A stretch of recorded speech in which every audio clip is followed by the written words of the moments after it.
એટલે રામાત પરતરમ પરાયણમ ન અસ્તિ એ સમજી રહ્યા છે આપણે આ શ્લોકમાંથી. તો પરાયણમ પરાયણમ એ સંધિ છૂટી પાડી પડે. પરાયણમ પરાયણમ એનાથી શ્રેષ્ઠ. પરાયણમ એટલે શ્રેષ્ઠ આશ્રય. પરતરમ એનાથી ચડિયાતો બીજો કોઈ આશ્રય. એટલે આપણે આશ્રય વિશે આજે થોડુંક સમજીએ. એની ચર્ચા ચાલી રહી છે કે ભાઈ આપણે એવું માનતા હોઈએ ખુરશી આપણી પાસે છે પણ ક્યાં છે? બહાર છે.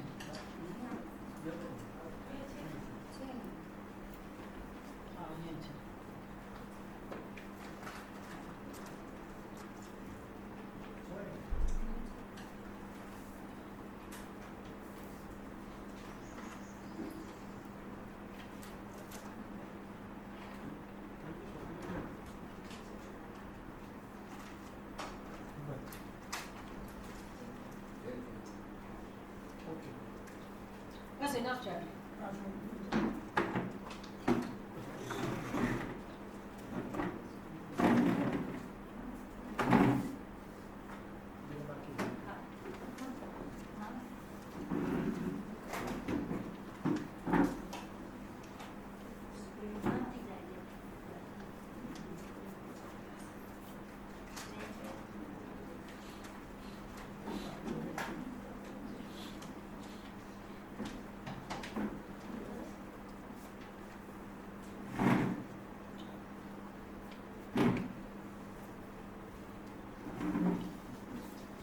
अब जाल पर बंद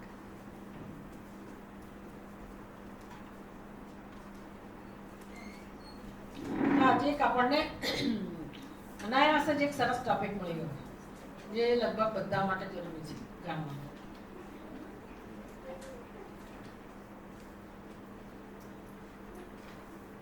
નવું નવું કંઈ પણ તમને જાણવાનું જ્યારે મળે તમારે લોકોએ એના પોઈન્ટ્સ લખતા જવાના. આખી જિંદગી તમને લોકોને એ વસ્તુ ઉપયોગી થશે કે શું શીખ્યા આજના વખતમાં, શું શીખ્યા. કારણ કે આ પહેલો રવિવાર હોય, તમે થોડુંક શીખ્યા હો તો પછી આખો મહિનો જ્યારે આપણે નેક્સ્ટ ટાઈમ મળીએ ત્યાં સુધીમાં તમે એના પર કંઈક ચિંતન કરી શકાય. આમ તો બધું ભૂલાઈ જ જવાય, અહીંયા અહીંથી જાય ને અહીંથી નીકળી જાય. એટલે નોટબુક છે બધા પાસે રાખી છે કે તમે તમારી ભાષામાં તમને સમજાય એ રીતે ટપકાવતા જાઓ, કંઈક લખી શકો. અને શ્લોક તો તમને બોલતા શીખવાડે, બરાબર છે. રામો રાજમણિ સદા વિજયતે રામમ રમેશમ ભજે રામેણ બિહતા નિશાચર ચમુ રામાય તસ્મૈ નમઃ. તો રામો રાજમણિ સદા વિજયતે, ભગવાન રામચંદ્રજીનો સર્વદા વિજય થાય છે. એક વાક્ય આપો, રામો રાજમણિ સદા વિજયતે, રામચંદ્રજીનો સદા વિજય થાય છે. રામમ રમેશમ ભજે, ભજે એટલે હું ભજન કરું છું. કોનું? રામમ, રામનું. કોણ છે? રમાયાહ પતિ, સીતાજીના પતિ છે. રમાયાહ ઈશા, એવા રામચંદ્રજીનું હું ભજન કરું છું. પછી એક એક વાક્યો છે આખા શ્લોકમાં. રામેણ અભિહતા નિશાચર ચમુ, નિશાચર ચમુ, નિશાચર એટલે રાક્ષસો, ચમુ એટલે સૈન્ય, રાક્ષસોના સૈન્યનો જેણે નાશ કરેલો છે, જેના દ્વારા નાશ થયેલો છે. રામેણ અભિહતા, અભિહતા એટલે સારી રીતે જેનો નાશ થયેલો, આવા રામચંદ્રજી. તમને એમ થાય કે આવું ન બોલું તો ના ચાલે? એ બધું ચાલે, આપણે રામ રામ જ કરવાનું છે. પણ જ્યારે બીજું બધું ઘણું વિચારીએ છીએ જીવનમાં બુદ્ધિથી, તો શું કામ રામજી વિશે ના વિચારીએ? આપણી બુદ્ધિથી કેમ એને વધુ ને વધુ આપણા જીવનમાં ના લાવીએ રામજી ચંદ્રજીને? તો કેવા રામચંદ્રજી છે, આખી આપણી પાસે તો એનું સાહિત્ય છે. આખું રામચરિત્ર માનસ છે, એક પૂરતો છે ગ્રંથ. જીવનને કલ્યાણ કરવા માટે, જીવનના કલ્યાણ માટે, જીવનને તરી જવા માટે, જીવનમાં સુખ શાંતિનો અનુભવ કરવા માટે એક ગ્રંથ પર્યાપ્ત છે. એક રામજી જ પર્યાપ્ત છે. એનું જીવન, એમના પરાક્રમો, એમનો સ્વભાવ, એમના ગુણ બધું પર્યાપ્ત છે. તો આપણી પાસે આ બધું સ્વાદ લેવા માટે ભગવાને આપણને બધી સામગ્રી આપી છે. તો આપણે વિષ પીએ છીએ રોજ રોજ, ખબર છે? વિષના ઘૂંટડા ઘણા લોકો બિચારા રોજ રોજ પીતા હોય, જીવન જીવતા હોય, પરવશતાનો અનુભવ કરતા હોય, અરે રે આવી પત્ની મળીને આવા બાળકો મળ્યા, આ સ્થિતિ થઈ. પણ હવે એક નિર્ણય તો થઈ જવો જોઈએ કે એ બધું જે છે તે છે, એમાં કઈ પરિવર્તન લાવવા શકાય એવું નથી, લાવવાની જરૂરી નથી. પ્રાર્થના કરી કરીને મરી ગયા, કઈ પરિવર્તન નથી આવતું. શું કામ આપણે સમય એમાં કાઢવાનો? ભાઈ જે છે તે બરાબર છે, હું મારું જીવન શેમાં વાપરું, તો એ બધું ગૌણ બનાવવાનું. કોણ મુખ્ય બની જાય આપણા માટે? રામચંદ્રજી. આપણા જીવન, કારણ કે મને પસંદગી આપી છે ભગવાને, પસંદગી કરવાની સ્વતંત્રતા આપી છે ને. તો આપણે સંસારમાં પસંદગી કર્યા કરીએ છીએ કે ભાઈ આ શાક ભાવે ને આ શાક ના ભાવે ને ફલાણું ભાવે ને ફલાણું ના ગમે ને હું તો આમ જ કરીશ ને આમ નહીં કર. ભાઈ મૂકો ને માથાકોટ, એ જે મળવું હોય મળે. અમે એ ભગવાનનો પ્રસાદ છે, શીખવાનું જ છે મારે. તો નસીબ પ્રમાણે જે હોય ભલે રહું. હું શું કરી શકું એમ છું, સ્વતંત્ર રીતે શું કરી શકું એમ છું, વિચાર કરો. બાકી કઈ આપણે કરી શકતા નથી, ખાલી આમાં રડ્યા કરીએ છીએ કે નથી ગમતું, એ મળે છે એને ભોગવવું પડે છે, મારે ધાર્યું તો એ પ્રમાણે થવું જ રહીને. બધે આવું જ છો, બધે આવી જ રામાયણ. મને એમ થાય કે ના કોઈકના જગ્યા જ હશે, પણ હું રોજ કોઈકના સંપર્કમાં આવું ને, પેલા ઉબેરવાળાના સંપર્કમાં એ ઘણી વાર ચર્ચા કરતા ને એમ થાય ઓહો તમે આવી જગ્યામાં રહો છો, આવી સરસ જગ્યામાં રહો છો, તમને બહુ શાંતિ મળતી હશે નહીં, બહુ મજા આવતી છે. ત્યાંની શરૂઆત થાય. પછી પોતાની રામાયણ કહે, મારે તો આ કરવું તો આવું કશું થયું નહીં, ધાર્યું થયું નહીં ને મને ભગવાને આ છેતરી ગયો, ભગવાનને જિંદગી છેતરી ગઈ. એટલે ભાઈ મેં કીધું હદ કરે બધું આવું જ છે. તારી એક નહીં, બધે આ જ રામાયણ છે, કંઈક ને કંઈક ઓછા વધતા પ્રમાણમાં આવું જ છે. એટલે મારું કહેવાનું તાત્પર્ય એક જ છે કે જો આપણને ભગવાને આટલું બધું ન ગમે એવું કદાચ આપણી જીવનમાં બનતું હોય તો પણ ભગવાન આપણને સ્વતંત્રતા આપેલી છે, પશુ પક્ષીઓને આપેલી નથી. આપણને સ્વતંત્રતા આપી છે. કયા ક્ષેત્રમાં આપણું ચાલે એમ છે? તમને શું લાગે છે કયા ક્ષેત્રમાં ચાલે? તમે નોકરી બદલી શકો? બહુ ઓછા ચાન્સીસ. બદલ્યું તો બદલો, બદલાઈ દે લોકો, વાંધો નથી. જરૂર લાગે તો બદલો, બદલી શકાય તો બદલો. મા બાપ બદલી શકો? પતિ પત્ની હવે તો બદલાય છે આરામથી. બાળકો મોટા ભાગે શરીરનો સ્વાસ્થ્ય, શરીરનો દેખાવમાં કશામાં આપણે ફેરફાર કરી શકીએ નથી, લગભગ નથી. કરવું હોય તો કરો. તમારે પેલામાં જઈને બ્યુટી પાર્લરમાં જઈને પ્લાસ્ટિક સર્જરી કરાવી બધી કરતા હતા. પેલા મોનવું કોણ હતો? Michael Jackson. કેટલી સર્જરી આપણને. એટલે આપણને એમ થાય કે માણસનું મગજ આમાં જ વપરાય છે, આમાં જ વપરાય છે. કરો, તમારે કરવું હોય તો કરો, ના નથી. ફેરફાર કરવા એટલે કરો, પણ છતાંય કેવું આપણે મહાન ફેરફાર કરી શકતા નથી. તો હવે શીખવાનું એ છે કે કયું ક્ષેત્ર ભગવાને મને આપ્યું છે જ્યાં હું ડિસિઝન લઈ શકું મારા માટે, મારા ભલા માટે, મારા પોતાના જીવનમાં પરિવર્તન લાવવા માટે. મને કોઈ રોકી શકે એમ છે? નથી રોકી શકે. તો જ્યાં પરિવર્તન લાવી શકાય એવું છે તે ક્ષેત્રમાં હું મારી બુદ્ધિનો ઉપયોગ કરું અને મારું જીવન એવું બનાવું કે જેથી મારા જીવનમાં આનંદ આવે.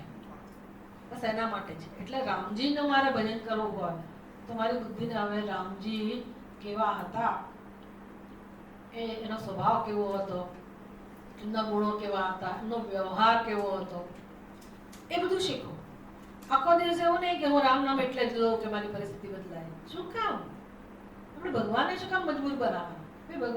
ભગવાન કર્યું ખબર તો હશે જ ને કે આ બિચારો દુઃખી થઈ રહ્યો છે, કે બધી ખબર હશે ને નહીં? છતાં આપણે એમ કહીએ કે ના ના ભગવાન હું આટલા ઉપવાસ કરીશ, આટલા અનુષ્ઠાન કરીશ, તમારી પરિસ્થિતિ બદલો. ભગવાનને દુઃખ તો થતું જ હશે કે આનાથી ઉપર હજી ઉઠે તો સારું, તમારો ઉપયોગ કરે છે. અને છતાંય ભગવાન કહે કે બિચારો ઉપયોગ કરો, વાંધો નથી, રાહ જુએ કે એક દિવસે સમજવા તૈયાર થશે. એટલે આપણે સમજવાવાળા છીએ, બરાબર ને? આપણી ઉંમર હજી એવી છે કે આપણે સમજી શકીએ. જે લોકો હવે બિચારા એકદમ વૃદ્ધ થઈ ગયા, હવે એમને છૂટકો જ નથી, અમને બહુ ફરિયાદ નથી, તો એ લોકો ભલે નવું કશું ના કરે, પણ તમે લોકો યંગ છો, તમારી પાસે દ્રષ્ટિ છે, તો તમે તમારી બુદ્ધિનો ઉપયોગ કરીને ઘણું બધું જાણી શકો, એટલું બધું શીખી શકો, એટલું બધું શીખી શકો. ભગવાન રામજીને તો બાજુએ રાખો, જગતનું નિરીક્ષણ કરો તો તમે શીખી શકો કે દુનિયા ક્યાં જઈ રહી છે. ગાંઠ પણ ચાલી રહ્યું છે. ભણી ગણીને ભણેલા ગણેલા છોકરાઓ, સારી સારી પોસ્ટ ઉપર કામ કરનાર છોકરાઓ, સારું સારું કમાતા છોકરાઓ કે છોકરીઓ, એની હાલત જુઓ. એની પાસે કઈ દ્રષ્ટિ છે? કોઈ દ્રષ્ટિ નથી. અને કેટલા દુઃખી છે. બસ મને તો આમ જોઈએ છે, ક્યારે મળશે, નહીં મળે તો શું થશે, અથવા બધું મળ્યું છે એ લોકો આપઘાતે કરે છે. એટલે બહુ જ ખરાબ પરિસ્થિતિ છે અત્યારના વર્તમાન કાળમાં, તો બહુ જ ખરાબ પરિસ્થિતિ છે. એટલે એ બધું નિરીક્ષણ કરીને જોઈને તમે તમારું જીવન જીવતા શીખો કે મારે શું કરવું છે મારા જીવનમાં, અને તમારી જે નવી જનરેશન તમારી પાસે છે એને કેવી રીતે તૈયાર કરવી, આ સિવાય બીજો કોઈ ઉપાય જ નથી સાદું સીધું જીવન જીવવા માટે. એટલે તમારી પાસે દ્રષ્ટિ હશે તો કામ થશે. પછી તમારે બાકીના સમયમાં જે કરવું હોય એનો કોઈ જ ના નથી પાડતા, પણ સમજવાનું જીવનમાં હોવું જોઈએ. એ સાચી વિચારધારા, યોગ્ય વિચારો, સત્યનું ચિંતન. એટલે ચિંતન કરવા માટે તો જીવનમાં સમય કાઢવો જ પડશે, કાઢવો જ જોઈએ. એવું નહીં માનવાનું કે હું ઘરે આટલું કરી લઉં છું કે મારે સત્સંગમાં જવાની જરૂર નથી. કરતા ભલે કરો, પણ આ સત્સંગને અને તમારા ઘરે રહીને કે યુટ્યુબમાં જોઈને તમે જે કરતા હો એની સાથે કોઈ સરખામણી થઈ શકે એવું નથી. અહીંયા સીધું જ આપણા ઉપર પ્રહાર થાય છે, તમને કોઈ છૂટ જ નથી. એક વાર તમારી અંદર ગયું બસ. પેલી માં તમને ખબર નાના બાળકો સાથે શું કરે ખબર છે, માંદું પડ્યું હોય અને પછી પેલું આ આગું પાછું થાય, ગંપાછાડા કરે અને ખબર પડે કે આ દવા તૈયારી કરે છે એટલે હાથમાં ના આવે, પણ પછી ગમે તેમ કરીને તમને એક વાર પકડે પછી શું કરે, તમે મોઢું ખોલો જ નહીં પણ શું કરે, નાખ દવા. અને જે નાખી દે અંદર આ એવું છે, આ સત્સંગ બરાબર એવો જ છે. તમે કઈ હાથમાં આવો એવા છો નહીં, પણ ગમે તેમ કરીને કોઈ ભગવાન કઈક કૃપા કરે અમને એવા કોઈ નિમિત્ત મળી જાય તમને ગમે તેમ કરીને લઈ આવે અને પછી તમને ગમે નહીં, ઘણું તમે આમ કરો તેમ કરો, એટલા હજી આજે આવ્યા નહીં હોય બાના બધા કરતા હશે, હું કરતા પણ એક વાર આવ્યા એટલે હવે મારું કામ શું છે, ભલે તમને ગુસ્સો આવે, આ થાય તે થાય, પણ પછી માએ કર્યું તો સારું કર્યું કે નહીં, દવા પીવડાવી માએ તો સારા માટે કરી કે નહીં, એના જેવું છે. એટલે એકવાર આપણી અંદર એક દ્રષ્ટિ આવતી જાય ને પછી આપણે પોતે પોતાના જીવનનું સંચાલન કરી શકીએ. મારું કહેવાનું શું છે, બીજા લોકો જીવન જીવે છે પણ પોતાના જીવનનું સંચાલન કરતા નથી. એ દોડી રહ્યા છે, પ્રવાહમાં દોડી જ રહ્યા છે. તમે તમારા બાળકોને એમ જ નાખો છો, ફેંકો છો કે સવારે આ ક્લાસ, બપોર પછી પેલો ક્લાસ, સ્વિમિંગમાં જવાના છે, અહીંયા જવાના, સ્પોર્ટ્સમાં જવાના, આ શીખી લો, પેલું શીખી લો, ને આ સિવાય તમે બાળકો સાથે કઈ જુલમ કરે છે, માણસ જુલમ કરે એટલે દોડી રહ્યા છે બધા. કેમ તો કે એમની પાસે દ્રષ્ટિ જ નથી. દ્રષ્ટિ જ નથી કે આ જીવંત બાળક છે તો એને ઉત્તમમાં ઉત્તમ વસ્તુ એનું ખીલવું કેવી રીતે, એની બુદ્ધિને કેવી રીતે વિકાસ કરવું, કેવી રીતે ભક્તિનો સ્વાદ એ માણે, કેવી રીતે બીજી સાચી વસ્તુઓ શીખે, કેવી રીતે પ્રેમ કમસે કમ મેળવે, એવું નહીં એને કોમ્પિટિશનમાં ધકેલી પછી આટલો ટાર્ગેટ આપ્યો આટલા માર્ક લેવાના છેક 12મા ધોરણ સુધી ચાલતું હશે મને લાગે છે. પછી કોલેજ પતી હા પછી પાછું કેરિયર બનાવો, મેં શાંતિથી જીવવા ના દઈ, હવે કે આ કરે તે કરે, એટલે ત્યાં માણસ 30 વર્ષનો થઈ જાય પછી એની અંદર કઈ દ્રષ્ટિ જ નથી. એટલે હવે એ બધું જોયું હોય ને ઘરમાં આજુબાજુ બધે કે લગ્ન તો કરાય જ નહીં, એટલે ઘણા બધા છોકરા લગ્ન ના કરે. કેમ તો મેં રોજ આજ જોયું બધું, કોઈને શાંતિ મળી નથી. હવે લગ્ન જીવનની મોટી જરૂરિયાત છે, પ્રાથમિક જરૂરિયાત છે. એ વ્યવસ્થાની લોકોને વિચાર કરવા નથી. હવે છોકરા પાસે પૈસો હોય, એજ્યુકેશન હોય, બધું જ હોય, રહેવાની સગવડતા હોય, પણ આ વ્યવસ્થા જ ના હોય, પરિવાર જ ના હોય પોતાનો, કેમ તો કઈની શ્રદ્ધા જ નથી રહી, એને કઈ અંદરથી લાગતું નથી કે મારે કરવું જોઈએ, તો એ જીવન કહેવાય. શું કરશે, પણ મા બાપ નથી કશું કરી શકતા, મા બાપ પાસે આવે છે. એટલે આ બધે જ છે, બધી જગ્યાએ જીવનમાં આ બધું વધી રહ્યું છે.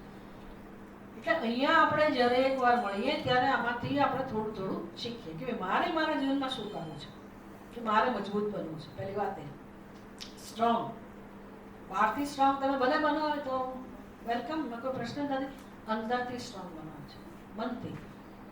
કેવી રીતે સ્ટ્રોંગ બનાવે તો કે તો આપણી પાસે બળ હોય, શ્રદ્ધાનું બળ હોય, પૂરેપૂરો વિશ્વાસ હોય ભગવાનમાં, ભક્તિમાં, આપણા કર્મોમાં, આપણા પુરુષાર્થમાં, અને શું થશે એની ચિંતા જ ના હોય. એ શીખવું પડે, શું થશે એની ચિંતા જ ના થાય શીખી શકાય. કેમ કે અત્યારે બધા મોઢા પર જોઉં તો ચિંતા જ લઈને ફરતા હોય છે. શેની ચિંતા છે ભગવાન જાણે, મને કોઈ કહેવાનું તો છે નહીં, સાચું તો કોઈ કહેવાનું નથી. એટલે પાર વગરની ચિંતા છે. એટલે આ સત્સંગ એના માટે છે કે સ્ટ્રેસ ફ્રી લિવિંગ, જીવન જીવવું તો કેવી રીતે જીવવું, ચિંતા વગર, ચિંતા મુક્ત જીવન કેવી રીતે જીવવું એ આપણે શીખવાનું છે. તો એક જ શ્લોકમાંથી આપણને બધી સામગ્રી મળે છે. મને એમ કે હું તમારા માટે કંઈક કરું ને કંઈક વિષય પસંદ કરું, પણ છેલ્લે બધું મારા માટે જ હોય છે. એટલે મને તો ખબર જ નથી, મારે જ શીખવાની જરૂર છે રામજીની ભક્તિ કેવી રીતે થાય. એટલે આપણે બોલીએ તો ખરા શ્લોક. તો એ રામજી વિશે જ્યારે આપણે વિચાર કરીએ, ચિંતન કરીએ તો બહુ આનંદ આવે કે કોણ છે રામચંદ્રજી. રામો રાજમણિ સદા વિજયતે. અત્યારે આપણી સામે કઈ રામજી નથી. કેવી રીતે આપણને આનંદ આવે કે રાજા રામ રાજમણિ સમાન રાજા ચંદ્ર હંમેશા વિજય પ્રાપ્ત કરે. પણ ક્યાં વિજય ક્યાં છે? એ તો એના જમાનામાં એમણે પ્રાપ્ત કરે ને. અત્યારે શું છે? અત્યારે મારે દર્શન કરવું તો કઈ રીતે કરી શકાય? એ તો તમને દ્રષ્ટિ મળે ધીરે ધીરે. હમણાં હું કેરાલા ગઈ હતી તો 2,500 વર્ષ જૂનું રામચંદ્રજીનું મંદિર હતું. કેટલા? 2,500. લોકો તો હજી આપણે ત્યાં બીજા સંપ્રદાયો તો 500-700 વર્ષથી શરૂ થયેલા છે. અને પાછા આપણને એમ કે તમે નવા છો. આપણા મંદિરો જ 2,500 વર્ષ જૂના છે. વિચાર કરો. ભલે એમાં રિનોવેશન કરાયું હોય, પણ એ જગ્યા એટલે કેવી અદભુત. કેટલાય મંદિરો છે આપણે ત્યાં. પાર વગરના હજારો વર્ષ જૂના મંદિરો. એમાં રામચંદ્રજીનું મંદિર હતું એ. તો એટલું બધું ચાલવાનું, એટલું બધું ચાલવાનું. આપણને એમ થાય કે આટલું બધું ચાલવાનું ને આટલું ભવ્ય મંદિર, આટલા લોકો આવે દૂર દૂરથી નમસ્કાર કરે, લાઈનમાં ઉભા રહ્યા. એવો રામચંદ્રજીનો મહિમા કેવો હશે? આટલા વર્ષ રામચંદ્રજીને તો કેટલાય વર્ષો થઈ ગયા. મંદિરને જ આટલા વર્ષો, તો રામચંદ્રજીને કેટલા વર્ષો થઈ ગયા. તો અત્યારેનો એટલો મહિમા છે તો એને શું કહેવાય? વિજય કહેવાય કે સદા વિજય તે જ કહેવાય ને. ભાઈ આટલા હજારો વર્ષ પછી પણ લોકોના હૃદયમાં રામજી યુવાક છે. લોકોને એટલો જ આદર છે, એટલો જ એનો મહિમા છે. આપણને ગમે છે ત્યાં જવું. અને આટલા મોટા મંદિરમાં બધું રામજી તો આટલા સમજતા જ હોય, પણ હા શું એના ઉપર બધું સામ્રાજ્ય ફેલાયેલું, ભવ્યથી ભવ્ય મંદિર. પછી એની ટ્રેડિશન જોવા જઈએ. રોજ સવાર સાંજ એ મંદિરમાં હાથી આવે. હાથીને લોકો ડેકોરેટ કરે અને પછી એના ઉપર રામજીને બેસાડે. એનો જે બીજો યાત્રા વિગ્રહ હોય, ઉત્સવ વિગ્રહ, એને બેસાડે અને આખું એનું મંદિર અમારે ગોળ પરિક્રમા કરવાની. પરિક્રમા કરે એટલે પહેલાના જમાનામાં રાજા મહારાજાઓ જે રીતે લોક નિરીક્ષણ કરવા નીકળતા નગરમાં, નગર યાત્રા કાઢે, એવી જ રીતે રામજીની યાત્રા નીકળે. અને પછી ચારે દિશામાં જે એના રાખ્યા હોય રક્ષકો, એને મળવાનું. એટલે હાથી ત્યાં જાય, પછી રામજીના હાથે ત્યાં એમને થોડું ખોરાકે મળે. એટલું સરસ દ્રશ્ય આપણને એમ થાય કે હા રામચંદ્રજી હતા એવું કહી જ ના શકાય. જાણે કે રામચંદ્રજી અત્યારે છે. આટલી સરસ ભાવનાથી રોજનો કાર્યક્રમ, રોજ સવાર સાંજ આ રીતે એની પ્રદક્ષિણા થાય, રોજ આ બધું. અને એનાથી વિશેષ વસ્તુ કઈ જોઈ ખબર છે?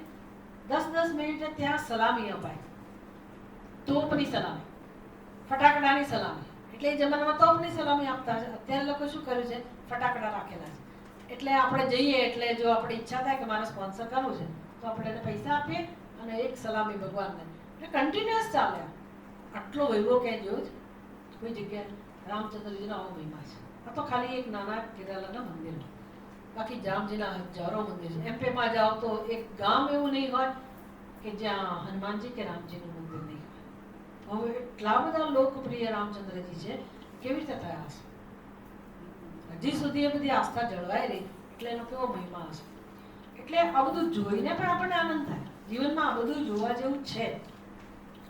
તો રામો રાજમણિ સદા વિજયતે રામમ રમેશમ ભજે. આવા રામચંદ્રજીનું ભજન કરું છું. એ કોણ છે? રમાના સ્વામી, સીતાના સ્વામી, એના ઈશ્વર છે. આખી રામાયણ યાદ આવે આપણને કે સીતાજી કોણ હતા, અને પછી આખો રામ દરબાર કોણ હતો, બધું એનું જીવન પણ યાદ આવે. ભજે, હું એમનું ભજન કરું છું. નિશાચર ચમુ અભિહિતા રામેણ. તો જ્યારે રામચંદ્રજીએ રાક્ષસોના સૈન્યનો નાશ કર્યો, એ તો જાણીએ છીએ રામાયણની અંદર. ના ખબર હોય તો તમે જોઈ શકો. હવે એકલો નિશાચર ચમુ, એટલા રાક્ષસોનો સંહાર કર્યો છે રામજીએ? ના, રામજીએ સાથે સાથે બીજું કેટલું કામ કર્યું. ગીતા ભગવાન કહે છે ને, પરિત્રાણાય સાધુનામ વિનાશાય જ દુષ્કૃતામ. તો રાક્ષસોનો નાશ તો કર્યો, પણ પરિત્રાણાય સાધુનામ એટલે સાધુઓને કેમ તારવવા, પોતાના ભક્તને કેમ આ પારથી પેરે પાર લઈ જવા. તો કેટલા ભક્તોનો ઉદ્ધાર કર્યો રામચંદ્રજી, ખબર છે? હોમવર્ક આપું બધાને, એક નો લખીને લઈ આવજો કોના કોનો ઉદ્ધાર કર્યો. 14 વર્ષ જયારે વનવાસમાં રહ્યા રામજી શું કામ કર્યું?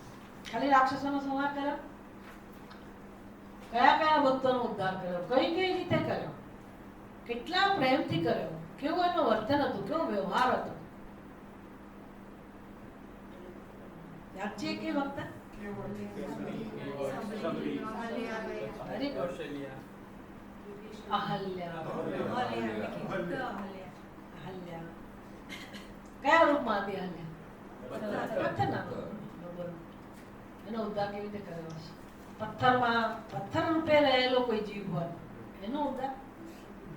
ભાઈ એના કારણે તો કેવટે રામચંદ્રજીને ના પાડી કે હું તમને તમારી પૂજા કર્યા વગર નાવમાં નહીં બેસી. આપણને એમ થાય કે આવો માથાભારે માણસ છે. કેવટ માથાભારે હતો? લુચ્ચાઈ કરી હતી? ના પણ એને બુદ્ધિમાન હતો કે નહીં? એને કેવી ઉપયોગ કર્યો ને કે રામચંદ્રજીને પૂજા ના કરવા દે. અને આપણી જીવન કોઈ ના પાડે નહીં એડો તો જતાય રહીએ આપણે. એવો અપમાન કોણ સહન કરે? એટલે એને ખબર હતી કે રામચંદ્રજી મને ના જ પાડવાના છે પૂજા કરવાની. એટલે હું શું કરું કે જેથી રામચંદ્રજી ના પાડી જ ના શકે. એટલે બુદ્ધિનો ઉપયોગ કરે. તર્ક. આપણે બુદ્ધિનો ઉપયોગ પૈસા કમાવા નથી કરતા, આપણો બિઝનેસ જમાવવા માટે નથી કરતા. રામજીની ભક્તિ માટે કરીએ છીએ. એ કરતા શીખવાનું છે. તમે બુદ્ધિ આપી છે તો હું એનો ઉપયોગ કેવી રીતે મારું જીવન સુધારું. તમને કેટલાય દાખલા મળી રહેશે, તર્ક મળી રહેશે કે કઈ રીતે હું રામજીને બાંધું. કે એને મારી મદદ કરવી જ પડે, મને પ્રેરણા આપવી જ પડે. શું કામ રામ એકલા જીવીએ જ શું કામ? લડીએ શું કામ? એકલા કોઈ નથી, બધાને યારે છે પણ છતાં એકલા તકલીફ છે. અંદરથી માણસ કેવો છે? એકલો ડરી રહ્યો છે. જીવન જીવવાનો, જીવનો સામનો કરવાનો બળ નથી. તો રામજી શેના કામના છે? એને નકામ બેસાડી રાખવાના? ના ના, અમે તો ઘરમાં સ્થાપ્યા છે, એની પૂજા કરી છે બસ. એટલે ભાઈ એ શું નથી કરી શક્યા? મારા જેનું બધું જ કરી શકે એમ છે તો હું કેમ એમને લાવું નહીં મારા જેવું? શું કામ આપણે ભૂતની જેમ ભટકીએ છીએ, દુઃખી થઈને? સમજ પડે ને? ઉપયોગ કરતા નથી, તર્ક. ના, પાઠ કરી લીધો આટલો ભાઈ કરો, એ તો કરવાનો જ હોય, છૂટકો જ નથી. તમારી બુદ્ધિને બરાબર તૈયાર કરો. કેવટ આવું કામ કર્યું કે મારે એમને નાવમાં બેસાડવા જ છે. નાવમાં બેસાડવાનું એનું ખાસ પ્રયોજન નથી. એનું પ્રયોજન શું છે? ચરણ ધોવાનું. એટલે કેટલો મહિમા હશે ચરણ ધોવાનો, વિચાર કરો. રામજીના ચરણ ધોવાનો મહિમા કેટલો હશે. એટલે કહે છે કે તમે હું તમને તને ખબર છે પંકિતા કે કેવટે શું ઉપાય કર્યો? કેમ એને કઈ રીતે મનાવ્યા રામજીને ખબર છે? આ રામાયણની કથા પણ આવી ગયો. એને શું કહ્યું રામચંદ્રજી ખબર છે કે હું તમને મારી નાવમાં તો લઈ જાઉં રામજી, સામે પાર જવું છે, બીજું કોઈ તો છે નહીં, મારી એકની જ નાવ છે, મને ખબર છે, પણ હું તમને આમ નામ તો નહીં જ લઈ જાઉં. અને મારી નાવમાં લઈ જાઉં તો મને ભય એ છે કે અહલ્યા જે પથ્થર રૂપે હતી એ પથ્થર જ્યારે સ્ત્રી થઈ ગયો, એ તો ખબર છે ને કે અહલ્યા પથ્થર રૂપે હતી ને ભગવાનના ચરણના સ્પર્શથી એ સ્ત્રી બની ગઈ. સ્ત્રી બની ગઈ એટલે એ કોણ? અહલ્યા હતી ને અહલ્યા બની ગઈ. એ સ્ટોરી ખબર હોવી જોઈએ પાછી કે પથ્થર કેમ બની ગયા.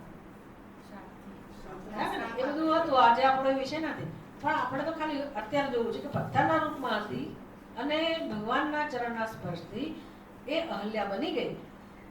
તો કેવટ શું કહે છે કે ધારો કે મારી નાવ એ પણ પથ્થર જેવું જ કહેવાય ને, લાકડું જ કહેવાય ને, તો તમે બેસો, તમારા ચરણનો સ્પર્શ થાય, એ પણ સ્ત્રી બની જાય, મારી શું હાલત થાય? કારણ કે ઓલરેડી મારા ઘરે એક સ્ત્રી છે. આ જમાનામાં તો ચાલે, એમાં શું? એક ધર્મ પત્ની બીજી અધર્મ પત્ની, એ જમાનો નહોતો. એટલે કહે છે કે આ નાવ પણ જો સ્ત્રી બની જાય તો હું ક્યાં જાઉં? મારા જીવનમાં તો કકળાટ શરૂ થઈ જાય અને પછી મારું કમાણી કરવાનું સાધન જતું રહે. એટલે મને આ પોસાય નહીં. તો શું ઉપાય છે? હું તમારા ચરણ બરાબર ધોઈ લઉં, જેથી તમારા ચરણ રજ, તમારા ચરણ ઉપર એકે રજ ના રહે, એકે કણ ના રહે, અને પછી તમે બેસો તો મારી નાવ સલામત છે. એનો તક હોવો જોઈએ. બરાબર ને? અને રામચંદ્રજી ના પાડી શક્યા નહીં. ભગ મને દોવા દ્યો રઘુવર. કેટલું સરસ ભજન છે. પ્રભુ મને શક પડ્યો મન માને. આપણી સંસ્કૃતિ છે. ત્યાં કેટલાય એ લોકોને આ ભજન સાંભળવા મળતું છે. ભગવાન જાણે. સરસ મજાના પિક્ચર પણ છે. એટલે પરિત્રાણાય સાધુનામ, શબરીનો પણ ઉદ્ધાર કર્યો.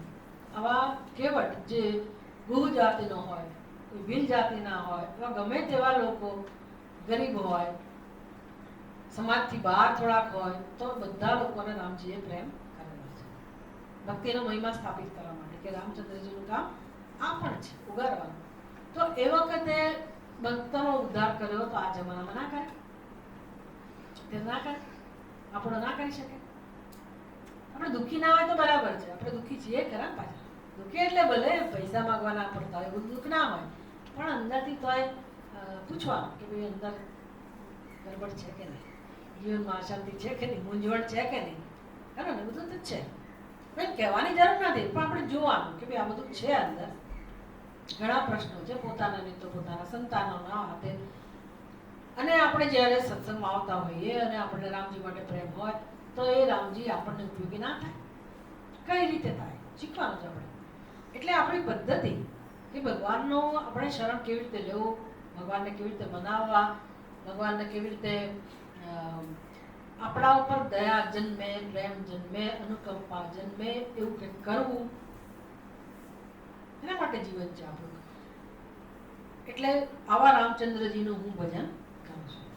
એટલે અંદરથી ઘણું બધું આશ્વાસન મળે કે ના, મેં જેને પસંદ કર્યા છે એ રામચંદ્રજી યોગ્ય છે, એનું શરણ યોગ્ય છે, એ સમર્થ છે, મારા બધા પ્રશ્નોનું સમાધાન લાવી શકે એમ છે. એક વસ્તુ આ. તો હવે રામેણ વિહતા નિશાચર ચમુ રામાય તસ્મૈ નમઃ.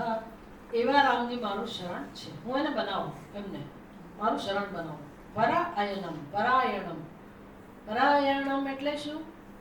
જેનાથી ચડિયાતું બીજું કોઈ શરણ નથી, એને કહેવાય પરાયણ. પરતરમ, પરતરમ એનાથી બીજું, અન્ય. પરમ એટલે શ્રેષ્ઠ. જેનાથી ચડિયાતું બીજું કોઈ શ્રેષ્ઠ અયન નથી, એને કહેવાય પરતરમ પરાયણમ. તો મેં જેનું શરણ લીધું છે એ કેવા છે? ઓન ધ ટોપ, સર્વજ્ઞ, સર્વશક્તિમાન. એટલે મારે કોઈ રીતે ચિંતાની જરૂર નથી. હવે મારે શીખવાનું છે કે એમની પાસેથી કેવી રીતે લાભ લેવો. લાભ લેવો એટલે સ્વાર્થી વૃત્તિથી નહીં, એમની દયા, એમનો પ્રેમ મારા ઉપર પ્રગટ થાય. એટલું જ નહીં, જીવનમાં છેવટે યાદ તો રાખવાનું જ છે તમારે કે છેવટે તમને શું જોઈએ છે. જીવનમાં કોઈ નહીં, પણ છેવટે શું જોઈએ છે તો વારંવાર આપણે ચર્ચા કરીએ છીએ.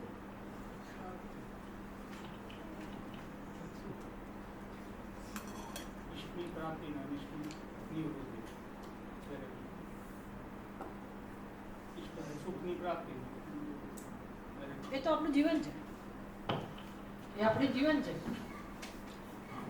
આપણે શેના માટે પ્રવૃત્તિ કરીએ છીએ, કર્મ કરીએ છીએ? ઈષ્ટની પ્રાપ્તિ માટે, કે મને જે જોઈએ એની પ્રાપ્તિ માટે હું કર્મ કરું છું. બીજું કર્મ શેના માટે છે? અનિષ્ટની નિવૃત્તિ માટે. જે નથી ગમતું એને હું દૂર કરવા પ્રયત્ન કરું છું. આ બે ધ્યેય હોય છે ને, પણ એ બંને દ્વારા શું જોઈએ છે એ શીખવાનું. ઈષ્ટની પ્રાપ્તિ દ્વારા તમે શું ઈચ્છો છો, અનિષ્ટની નિવૃત્તિ દ્વારા તમે શું ઈચ્છો છો? શું ઈચ્છો છો? સુખ. ઈચ્છિત વસ્તુ પ્રાપ્ત કરીને તમારી શું ઈચ્છા છે? સુખ. અનિષ્ટને દૂર કરીને શું ઈચ્છા છે? સુખ.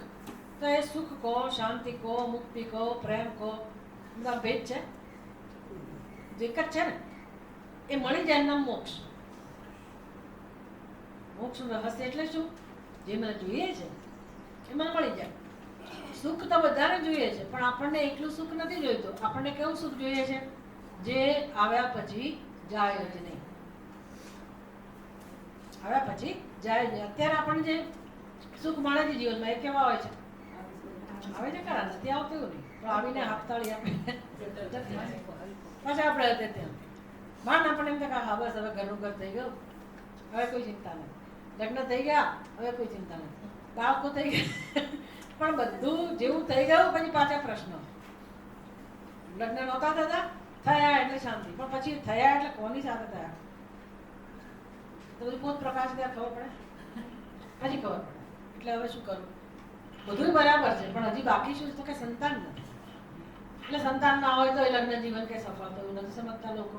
એટલે સંતાન જોઈએ, સારો સંતાન પણ ભગવાન આપે. પછી શું? એકે પ્રશ્નો તમારા ગયા, પ્રશ્નો ગયા જ નથી. એકમાંથી બીજો, બીજામાં ત્રીજો, ચાલે જ ચાખી જિંદગી. એટલે જે શાંતિ જોઈએ છે મળતી નથી, જે સુખ જોઈએ છે એ મળતું નથી. એટલે કાયમી સુખ જોઈએ છે, શાશ્વત સુખ આપણને જોઈએ છે, એ આવીને જતો રહે છે.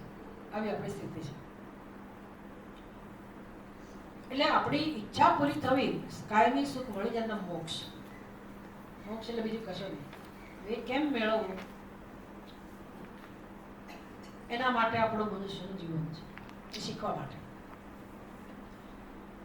આમ મોક્ષ મેળવવાની વસ્તુ નથી, પણ મોક્ષ મેળવવા માટે જ આપણું જીવન છે. આ બધું તમને ક્યાંય નહીં મળે. તમે લખી નાખો બરાબર તમારા હૃદયમાં.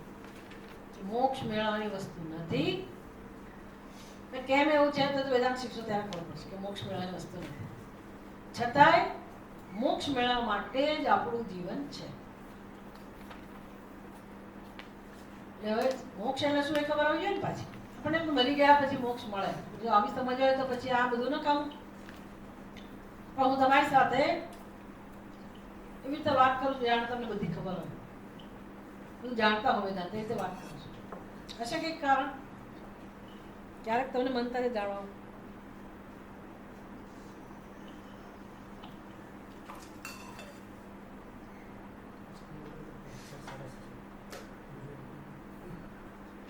આટલું યાદ રહી જવું જોઈએ. મોક્ષ મેળવવા માટે આપણું જીવન છે. રિપીટ, મોક્ષ મેળવવા માટે આપણું જીવન છે. મનુષ્ય માત્રનું જીવન મોક્ષ મેળવવા માટે છે. મોક્ષ એટલે હવે જ્યાં પરમ શાંતિ હોય, પરમ સુખ હોય, મુક્તિ ને મુક્તિ જ હોય, કોઈ પ્રકારનું બંધન ના હોય, એના મોક્ષ. જ્યાં જન્મ મૃત્યુ ના હોય, એવો મોક્ષ મેળવવા માટે જ મનુષ્યનું જીવન છે. તો શું કરવું છે મારે? એના માટે જીવવું છે કે પછી રોજની જે બધી રામાયણ ચાલે છે જીવનમાં, રોજના પ્રશ્નો છે, એની મુક્તિ માટે મારે જીવન જીવવું? શું કરવું? પૂછવાનું પોતાની જાતને કે મારે રડ્યા કરવું છે નાના મોટા પ્રશ્નોના સમાધાન માટે, કે પછી મોક્ષ માટે મારે સમય કાઢવો છે, શક્તિ વાપરવી છે? પૂછવાનું. એ મારું જીવન વ્યર્થ જવું જોઈએ નહીં. ગમે તેવા સંજોગો હોય, મોક્ષ માટે મારું જીવન હું જીવતા શીખું. પણ પછી મારા બીજા પ્રશ્નોનું શું? નોકરી ધંધાનું શું? પરિવારનું શું? બીજી અનેક મુશ્કેલીઓ જીવનમાં એનું શું? હવે પ્રશ્ન રહે ને, તમે કોઈ મોક્ષ મેળવવા માટે જીવન જીવો તો આ બધા પ્રશ્નોનો ઉકેલ કોણ લાવશે? મારી જવાબદારી છે ને. એવું છે કે મોક્ષ મેળવવા માટે કોઈ જુદો રસ્તો આપણે શોધવાનો નથી. મોક્ષ માટે જીવન જીવતા જીવતા આ બધા પ્રશ્નોનો ઉકેલ આપોઆપ આવી જશે. એવું રહસ્ય છે એની અંદર.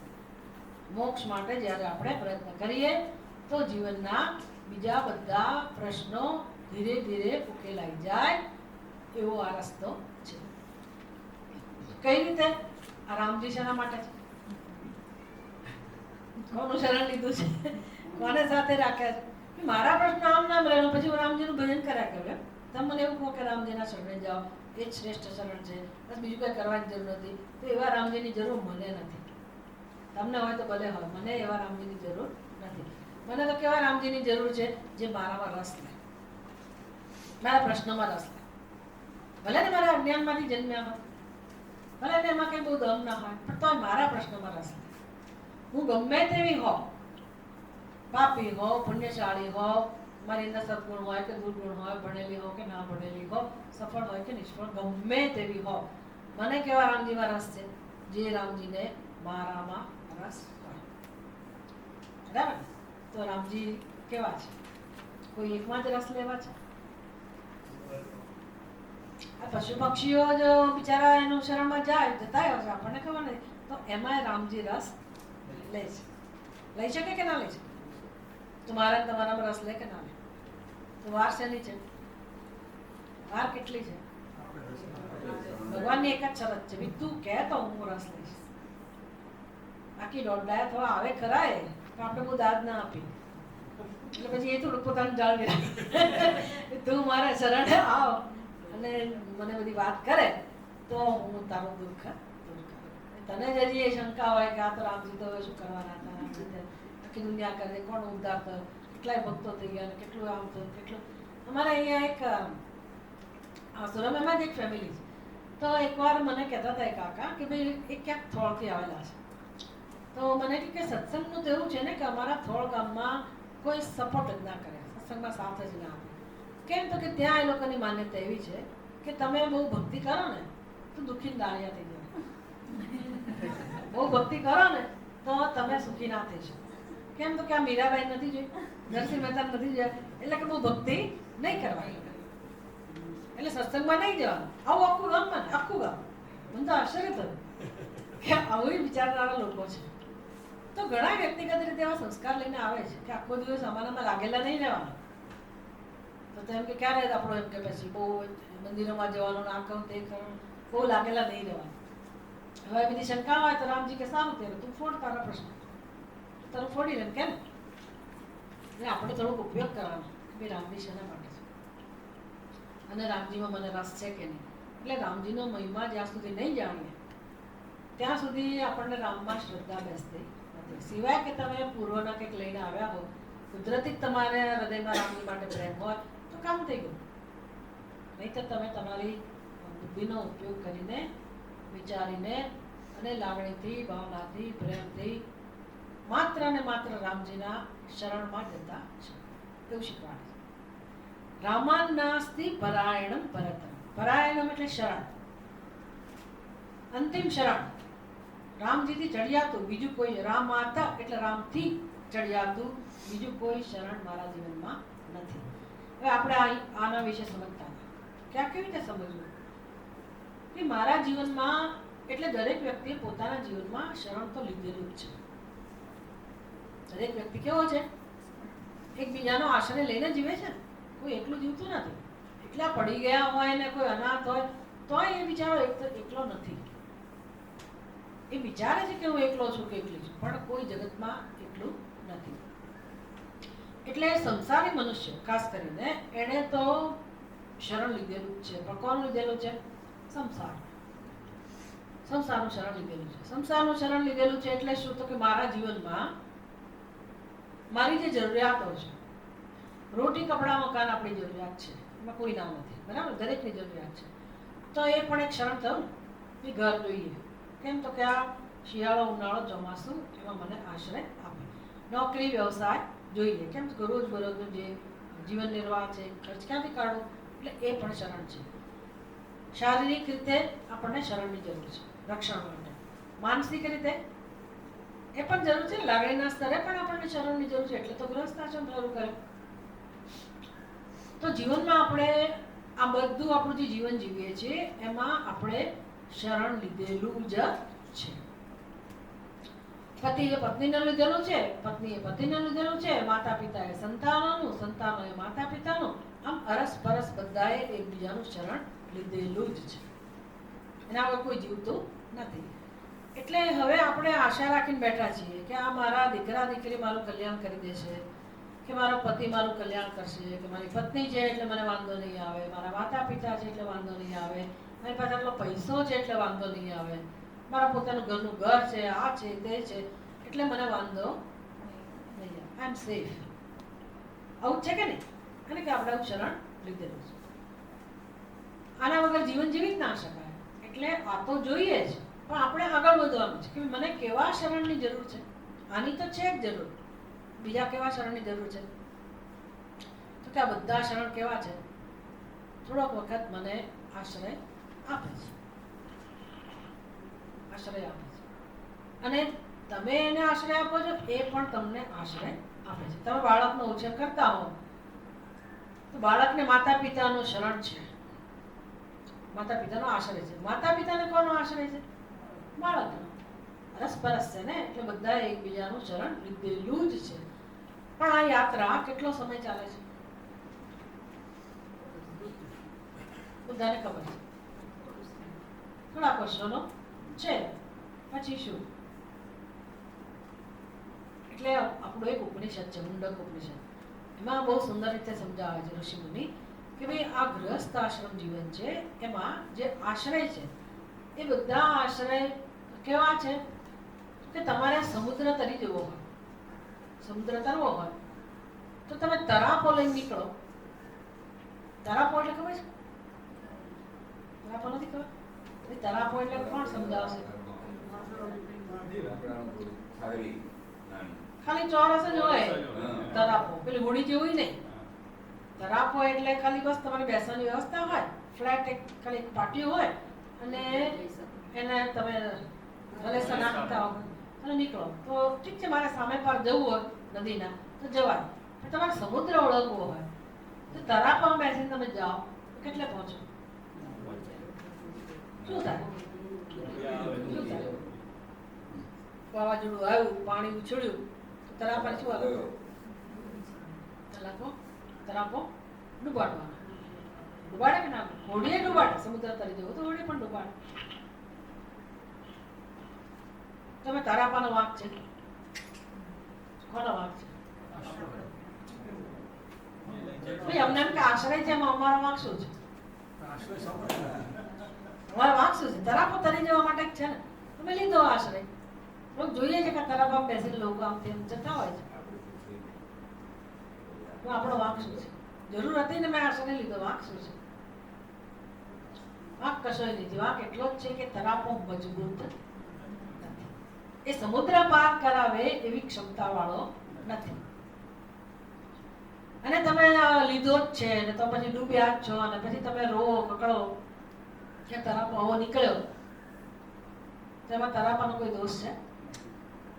એવી રીતે આપણા જીવનમાં જે રડવાનું ચાલે છે, તમે બહારથી રડો કે ના રડો, અંદરથી રડતા હો કે અરે રે આણે આવું કર્યું મારી સાથે, મારી નોકરીમાં આવું થયું, ધંધામાં આવું થયું, મારા સગાવાલાએ આવું કર્યું, મારા ઘરના જ લોકોએ આવું કર્યું, મારા સંતાનોએ જ આવું કર્યું, મારી પત્નીએ જ આવું કર્યું કે પતિએ જ આવું કર્યું, અથવા કશું કર્યું નથી, કોઈ જતું રહ્યું, સુધાર્યું.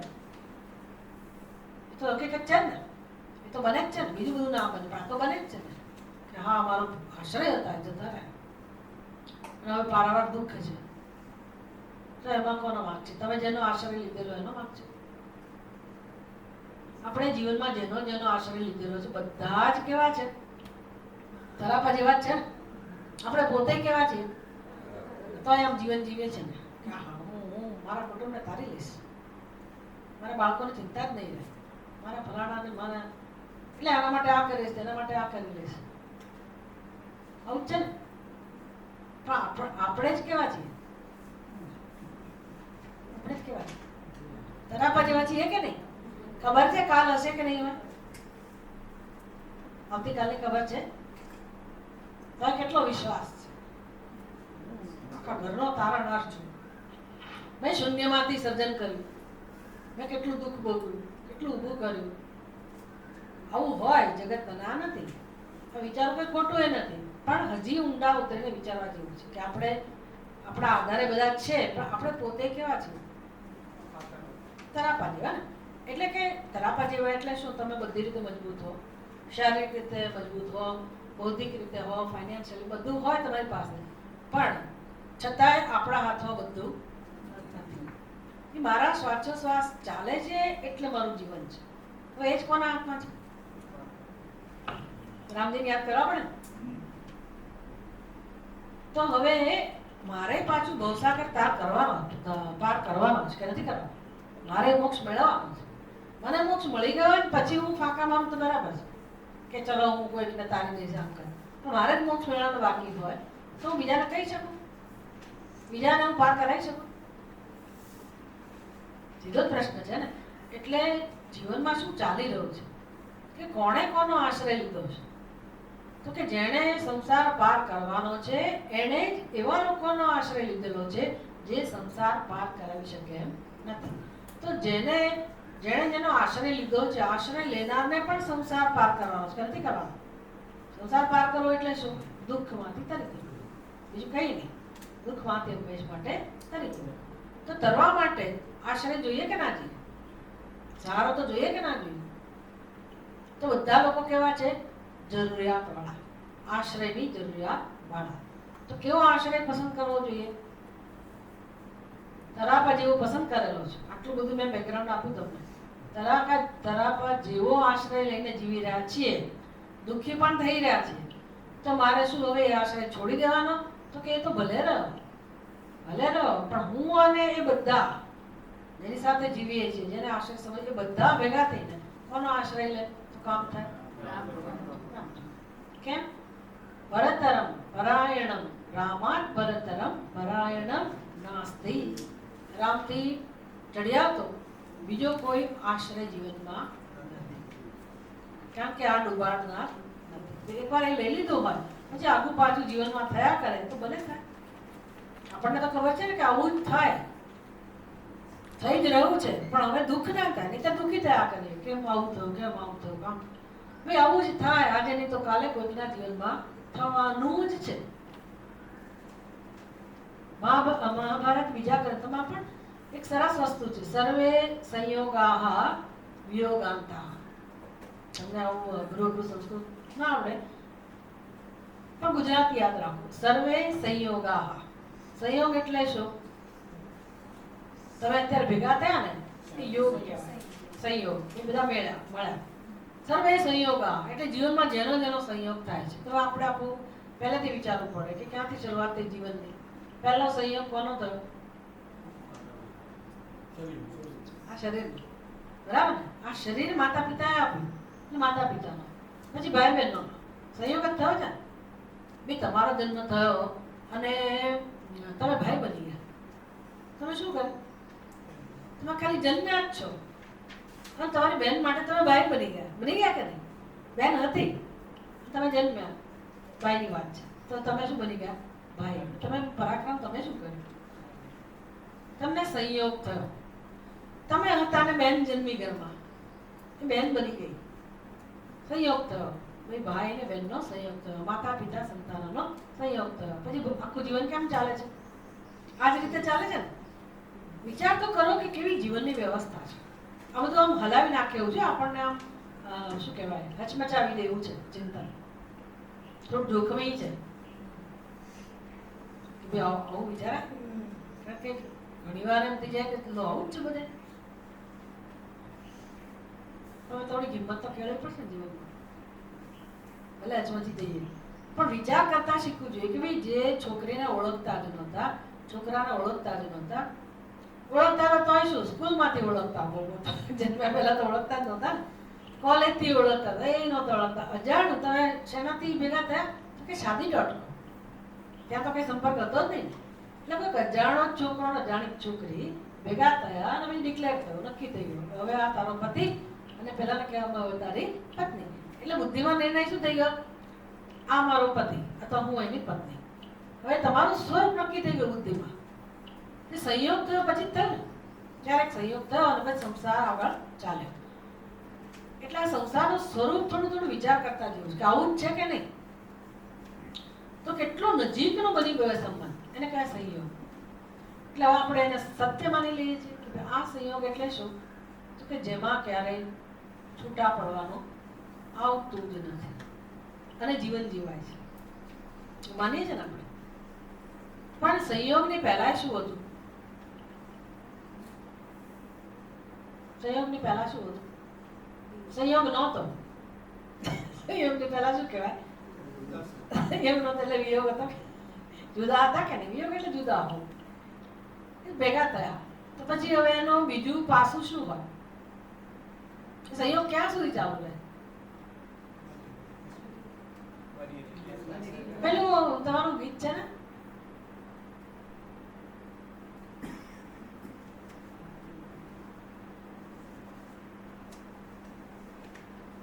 જન્મ જન્મ નું શું છે?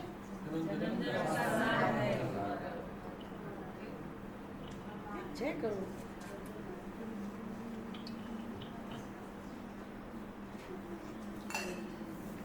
યુગ યુગ સે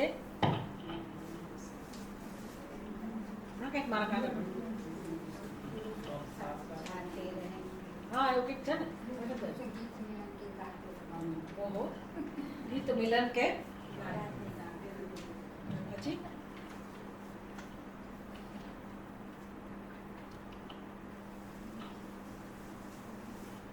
ઠીક છે. કરોંદર युग युग से गीत मिलन के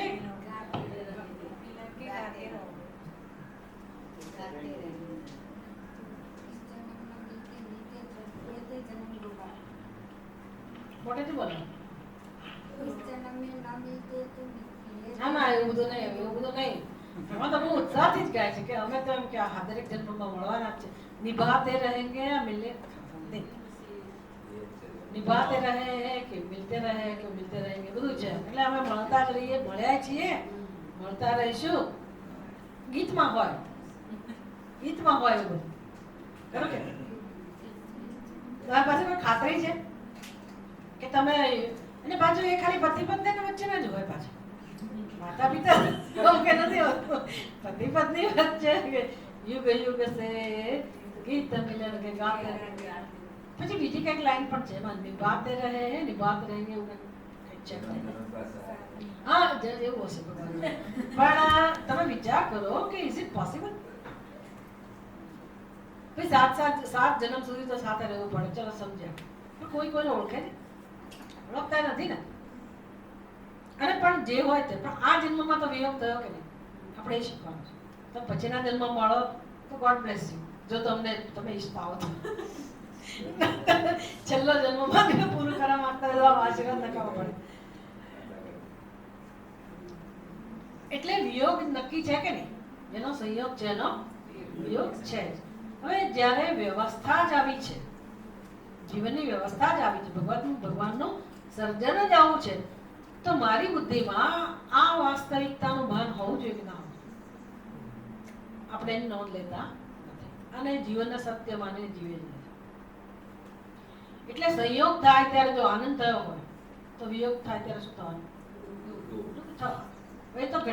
એ તો એક નિયમ બની ગયો ને.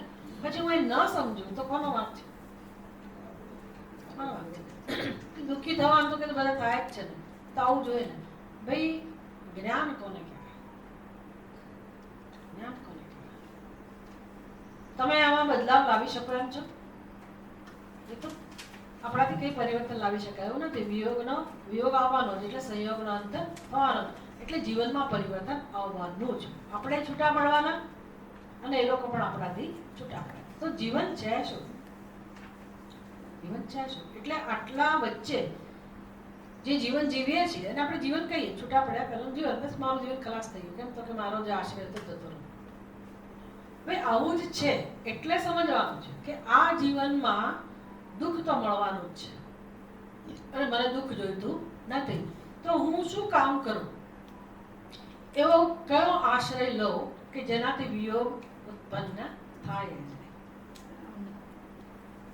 જો કોઈ આશ્રય કરો કે જેનાથી વિયોગ ઉત્પન્ન થાય. એટલે મીરાબાઈ કહે છે કે મને હવે પેલી ચિંતા નથી. એ શું કહે છે? પેલું એને ચૂડીને અમારે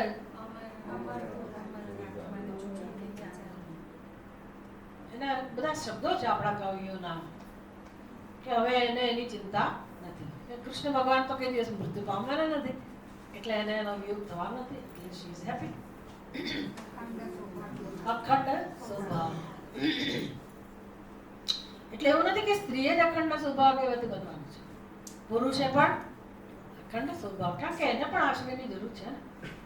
તો એ આશ્રય બધા માટે પોસિબલ છે કે નથી? શક્ય છે કે નહીં? રામજીનો આશ્રય શક્ય છે કે નહીં? તો જીવનમાં એવો સ્ટ્રોંગ, એટલો મજબૂત આપણો આશ્રય હોય કે મારી સાથે જોડાયેલા ગમે તે લોકો ભલે હોય પણ એને પણ તકલીફ ના પડે અને મને પણ તકલીફ ના પડે. તો ઘરનો મુખ્ય વ્યક્તિ છે, એને આ કામ કરવું જોઈએ કે ના? એ જ જો જોડાયેલો હોય તો એ લોકોને ખબર પડે કે ભાઈ અમે એના આશ્રય નથી, કે એ જ અમારો આશ્રય નથી, પણ અમારા બધાનો આશ્રય કોણ છે? કામ છે. અને ઘરનાના ચિંતા હોય કે ના હોય, એને જરૂર લાગે કે ના લાગે, આપણો તો આશ્રય નક્કી થઈ જવો જોઈએ. આમ નામ ના થાય ને, અમારે શીખવું પડે. એને તમારે તમારો આશ્રય બનાવવો પડે. કેવી રીતે બનાવાય? અત્યારે તમે જે રીતે જેટલી શક્તિથી જેટલી તીવ્રતાથી આ બધા આશ્રયોનું ચિંતન કરો છો, હું ને મારું, એ દ્વારા રામચંદ્રજી કેવી રીતે મારા છે, એને ને મારે કોઈ સંબંધ છે કે નથી, થઈ શકે સંબંધ જોડી શકાય કે ના જોડી શકાય ભગવાન સાથે? પછી તો વેદાંતમાં આવશો ત્યારે લાગશે કે ભાઈ એની સાથે જ સંબંધ હતો, તો કાન પણ ઘૂસી ગયું છે એક પ્રકારનું. એટલે આપણે એને પોતાનાથી જુદા માનીએ છીએ. હવે તો જ્યારે સમજાય ત્યારે કે મારે એની સાથે કામ કરવાનું છે, મારી સમજ સાથે, એ જે જન્મમાં સમજાય ત્યારે. તો અત્યારે હું એ રામચંદ્રજીને આવા છે એવા જાણીને, અને મારી જરૂરિયાત છે કે આશ્રયની જરૂર છે મને, તો હું એની સાથે સંબંધ જોડું, એને જ આશ્રય તરીકે પસંદ કરું. કામ પસંદ કરવો જોઈએ ખ્યાલ આવે ને? શેના માટે? મારા પ્રશ્નો બધા ઉકેલાય છે એટલા માટે નહીં, મારી જરૂરિયાત છે, મારે પોતાને શાંતિ જોઈએ છે, મારે પોતાને માર્ગદર્શન જોઈએ છે, પ્રેરણા જોઈએ છે. પછી પ્રશ્નો ઉકેલવા માટે તમને કોણ ના પાડે છે? તમારે જે પ્રયત્ન કરવા કરો. આનું નામ છે સંસારમાં રહીને ભગવાનનો આશ્રય કેવી રીતે લેવો. બાકી જેણે સંસાર છોડ્યો છે તો એક સાધન છે, લાઈફસ્ટાઈલ છે, એણે આ શીખવાનું છે. પછી શીખવાનું છે કે ભાઈ તમે છોડતા તો કશું નથી, એ તો વ્યવસ્થા છે. છોડ્યું ક્યારે કહેવાય? આપણું હોય તો છોડ્યું કહેવાય. એ બધું વેદાંત શીખવાડે પછી કે ખરેખર મારું શું છે. આપણી તકલીફ એ જ છે, આપણે જાણતા નથી. અને મારું છે અને હવે મારું નથી, અથવા મારું છે તો આવું છે, આ તકલીફ છે. હું કોણ છું એ જાણતા નથી કે ભાઈ આપણે ભગવાન સાથે જોડાયેલા જ છીએ. તો પહેલી ભૂલ તો આપણે શું કરી છે? ભગવાનથી આપણે પોતાને જુદા પાડેલા છે. એ અઘરો વિષય છે, હમણાં આપણે નહીં લઈએ, પણ મૂળ ત્યાં છે. કેમ આપણે ભગવાન સામે જોતા શીખીએ? એટલી સરસ વસ્તુ છે આ ખરેખર તો કે ભાઈ જીવનમાં દુઃખનું કોઈ કારણ જ નથી. મને પહેલા બહુ ગુસ્સો આવતો હતો જ્યારે મેં વેદાંતનું અધ્યયન શરૂ કર્યું ને, મેં ગીતાજી શરૂ કર્યા ને પહેલા, તો ભગવાન શ્રી કૃષ્ણને આવું જ કે ઉપદેશ શરૂ કરે છે ત્યારે તમારામાંથી નાના લોકોમાંથી કોઈને ખબર છે કે કયા શ્લોકથી ઉપદેશ શરૂ થાય છે? ગીતાના વિશે કઈ સાંભળ્યું હોય તો? તારો આવી ગયો અંદર, શું નામ? શ્રેયાંશ, તારી વાતે આવી ગઈ. You can reply. તને ખબર છે ભગવાનનો ઉપદેશ ક્યાંથી શરૂ થાય છે?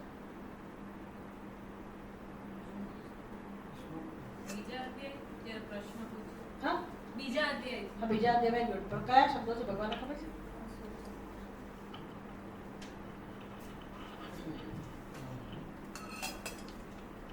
કયા શબ્દો છે ખબર છે? ગુજરાતીમાં કહેશું ચાલશે. સમય વિષાદ ક્યાંથી પ્રગટ થયો અને ત્યાં કાલ્પનિક રૂપી દોસ્તારામાં ક્યાંથી આવ્યો? ભગવાનનો ઉપદેશ ત્યાંથી શરૂ નથી થતો. જ્યાંથી ભગવાનનો ઉપદેશ શરૂ થાય છે ને, પહેલો શ્લોક. તમારી પાસે ગીતા હોય તો તમે એનો ઉપયોગ કરી શકો.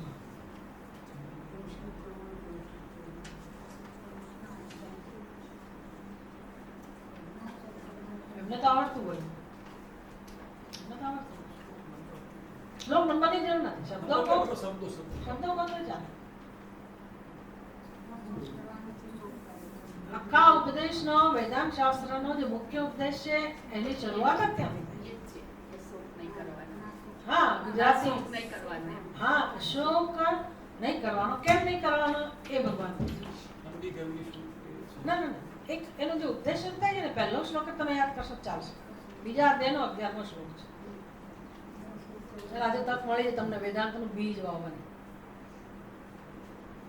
વેદાંત એટલે શું ખ્યાલ આવે, અને આપણે આગળ વધીને મોટા થઈને આગળ વધીને શું કર. હા, શ્રી ભગવાન વાચ, બીજા અધ્યાયનો 11મો શ્લોક છે. એના શબ્દો છે અશોચ્યાન. મારી પાસે તો છે, તમારી પાસે ઉત્તરવાનું છે. અશોચ્યાન અન્વશોચસ્તમ પ્રજ્ઞાવાદાંશ્ચ ભાષસે ગતાસુ ન ગતાસુશ્ચ નાનુશોચંતિ પંડિતા. અહીંથી ઉપદેશ શરૂ થાય છે. 11મો શ્લોક શ્રી ભગવાન વાચ. ત્યાં સુધી અર્જુને કેટલી વિનંતી કરી, માથા પછાડ્યા, રોગ રગણ કરી, બધું બહુ કર્યું. ભગવાને જરાય દાદ ના આપી. પણ એમ થાય કે આવા ભગવાન કોઈ દયા જ ના આવે. વિચાર કરો, આટલું અર્જુન રડી રહ્યો છે, પોતાનો ભક્ત છે, અર્જુનને કેટલું માન છે ભગવાન માટે, અને શરણે ગયો છે, બિચારો ભાંગી પડ્યો, રથમાં બેસી ગયો, ભગવાનને કહે છે કે મારું માથું ભમે છે, મારા શરીરમાં તાકાત નથી, હું યુદ્ધ કરી શકું એમ જ નથી ભગવાન, અને યુદ્ધ નહીં કરું. અને દલીલો બહુ જ કરી કે તમને કંઈ ખબર પડે છે ભગવાન કે હું યુદ્ધ કરીશ તો શું પરિણામ આવશે. અને આપણને સાચું જ લાગે, અર્જુન જ જ્ઞાની લાગે આપણને, કારણ કે એક એક દલીલ એની સાચી છે, ખોટી એ નથી પાછી. અને એવું થયું હશે, અત્યારે જોઈ શકાય છે કે એવું ચાલુ જ આવતું હશે. એટલે અર્જુને કહ્યું એ પ્રમાણે પરિણામ આવ્યું ખરું એવું લાગે છે, અમુક લોકોને તો લાગે છે. એટલે આપણને એમ થાય કે અર્જુનની વાત 100% સાચી હતી. અને એના કારણે તમને ખબર છે કેટલા લોકો એવું માનતા થઈ ગયા છે કે ગીતા શીખવાની જરૂર નથી. કેમ તો કે ભગવાને હિંસા શીખવાડી છે, હિંસા કરી છે. ભગવાન આ યુદ્ધને રોકી શક્યા હોય અને આ યુદ્ધ ના કરે તો ચાલો, તેની પહેલા એને અર્જુનને ઊભો કર્યો, અર્જુનને તૈયાર કર્યો. આવું એ લોકો કહે છે. તસ્માદ યુદ્ધસ્વ ભારત એવું કહ્યું ને, માટે યુદ્ધ કરે એટલે કે જાણે ભગવાનને યુદ્ધ કરવામાં રસ છે. અને અર્જુને ના પાડી કે તોય ભગવાને કહું પાછું. હોય ને બધા બુદ્ધિમાન લોકો, આપણને એવું જ લાગે છે કે યુદ્ધ ના કર્યું તો ના ચાલે, આવું શું કામ થયું, આવું શું કામ થયું. એટલે ભગવાનનું પહેલું વાક્ય છે અશોચ્યાન અન્વશોચસ્ત. એનું ગુજરાતી શું થાય એટલું જ આપણે જોયું છે. ગુજરાતી એટલું થાય, અર્જુન દુઃખનું કોઈ કારણ નથી. અર્જુન દુઃખનું કોઈ કારણ નથી. આવો ભગવાનનો ઉપદેશ શરૂ થાય છે. દુઃખનું કોઈ જ કારણ. તમને લાગે છે કે અર્જુન માટે દુઃખનું કારણ હતું કે નહોતું? તમને શું લાગે છે? અર્જુન માટે દુઃખનું કારણ હતું કે નહીં? હતું. તમારા જીવનમાં દુઃખના કારણો છે કે નહીં?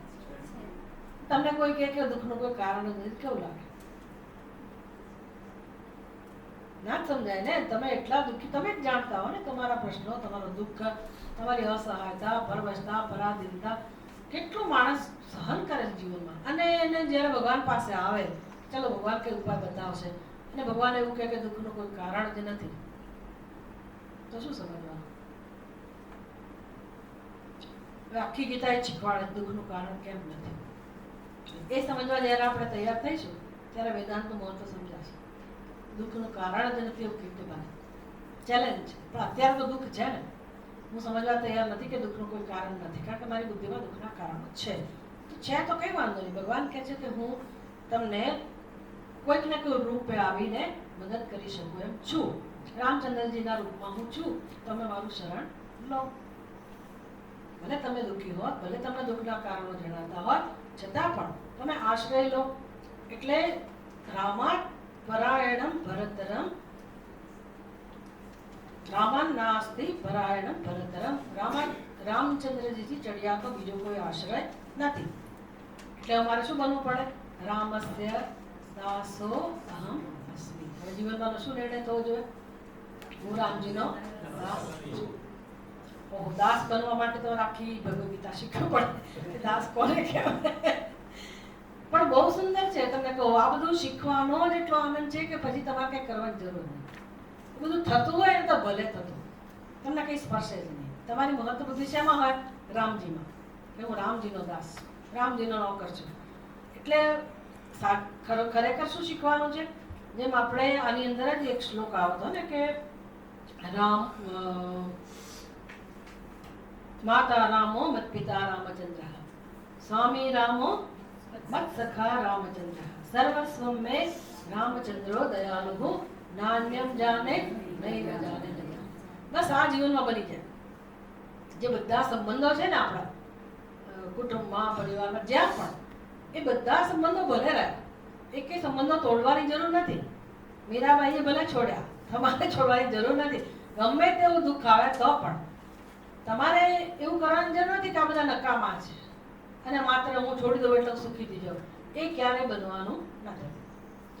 એ જે નસીબમાં હશે ને જે પ્રમાણ થવાનું છે થશે જ. અને છતાંય આપણે દુઃખમાંથી બહાર આવી શકીએ છીએ. ક્યારે? હું એ બધા સંબંધો જે મનથી જોડાયેલા છીએ આપણે બધા સાથે, એ બધા સંબંધોને કોની સાથે જોડું? રામચંદ્રજી. એટલે મારા માતા પિતા હવે ન રહેવું નહીં, મારા માતા પિતા મારા સંબંધી નથી એવું નહીં. હવે મારા પહેલા માતા પિતા કોણ છે એ મારી જાતને સમજાવવાનું છે. કેવી રીતે જન્મ પહેલા મારી સાથે માતા પિતા સમાન છે, સમસ્ત જગતના બધા જીવો સાથે જે જોડાયેલા છે એ જ મારા માતા પિતા છે. મારે બનાવવાના નથી, સમજવાનું છે. એ રામચંદ્રજી મારા માતા પિતા. એટલે હવે વ્યવહાર કેવી રીતે થાય, જીવન કેવી રીતે જીવાય? તો કે મારા પહેલા માતા પિતા કોણ છે? એ જ રામ પિતા ને એ જ રામ માતા. સીતાને માતા કહો તો વાંધો નથી, જે રીતે તમારી એ તો મારા માતા પિતા છે અને વર્તમાનના માતા પિતા પછી છે. તો તમે શું છોડ્યું? કોઈ સંબંધ છોડ્યો? તમે સેફ છો કે નથી? સલામત છો કે નહીં? સલામત તો છો જ ને. આવું કરવાનું છે. બનાવી શકાય કે નહીં ભગવાનને માતા પિતા? ના, પણ તો આ માતા પિતાનું અપમાન ના થયું? અપમાન થયું? આ માતા પિતાનું અપમાન થયું? તમે ભગવાનને તમારા માતા પિતા કહો તો આ માતા પિતાનું અપમાન ના થયું? થયું કે ના થયું? શું કેવું તારું? કેમ ના થયું?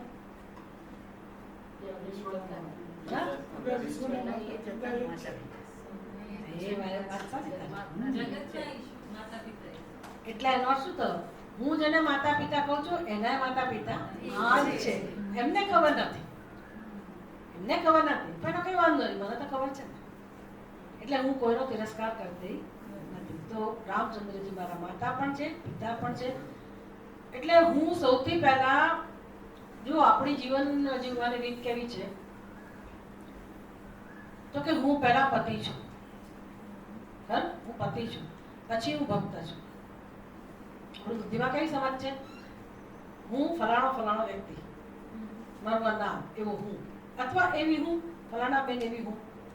એટલે હું પછી કાં તો માતા છું, કાં પિતા છું, કાં પતિ છું, કાં પત્ની છું, કાં ભાઈ છું, કાં બહેન છું. તો છે ને નિર્ણય. પછી હું ભગવાનની ભક્તિ કરું છું. એવી સમજ સાથે જ ભક્તિ કરીએ છીએ ને. પહેલા હું બધું છું. પુત્રની હાજરીમાં હું પિતા છું, પુત્રની હાજરીમાં હું માતા છું, પતિની હાજરીમાં પત્ની છું, ભાઈ બહેનની હાજરીમાં ભાઈ બહેન છું, નોકરની હાજરીમાં હું શેઠ છું, કે શેઠની હાજરીમાં હું નોકર છું. તમારું આખું જીવન આવી ગયું અંદર. નોકરી, ધંધો, વ્યવસાય જે કંઈ કરતા હો, ઘર ચલતા હો, બધી જગ્યાએ તમારા અનેક રોલ છે કે નહીં? અનેક રોલ છે. આવી બુદ્ધિમાં સમજ છે. અને પછી તમે એમ કહો છો કે હવે હું સત્સંગ કરું છું જીવનમાં, હવે સત્સંગ શરૂ કર્યો, હવે હું ભગવાનનું નામ લઉં છું, હવે હું આટલા અનુષ્ઠાન કરું છું, એનો અર્થ કે હવે હું ભક્ત છું. એટલે પહેલા હું આ બધા જે રોલ ભજવું છું એ છું, અને પછી હું ભક્ત છું. કેટલા સમય માટે ભક્ત છો?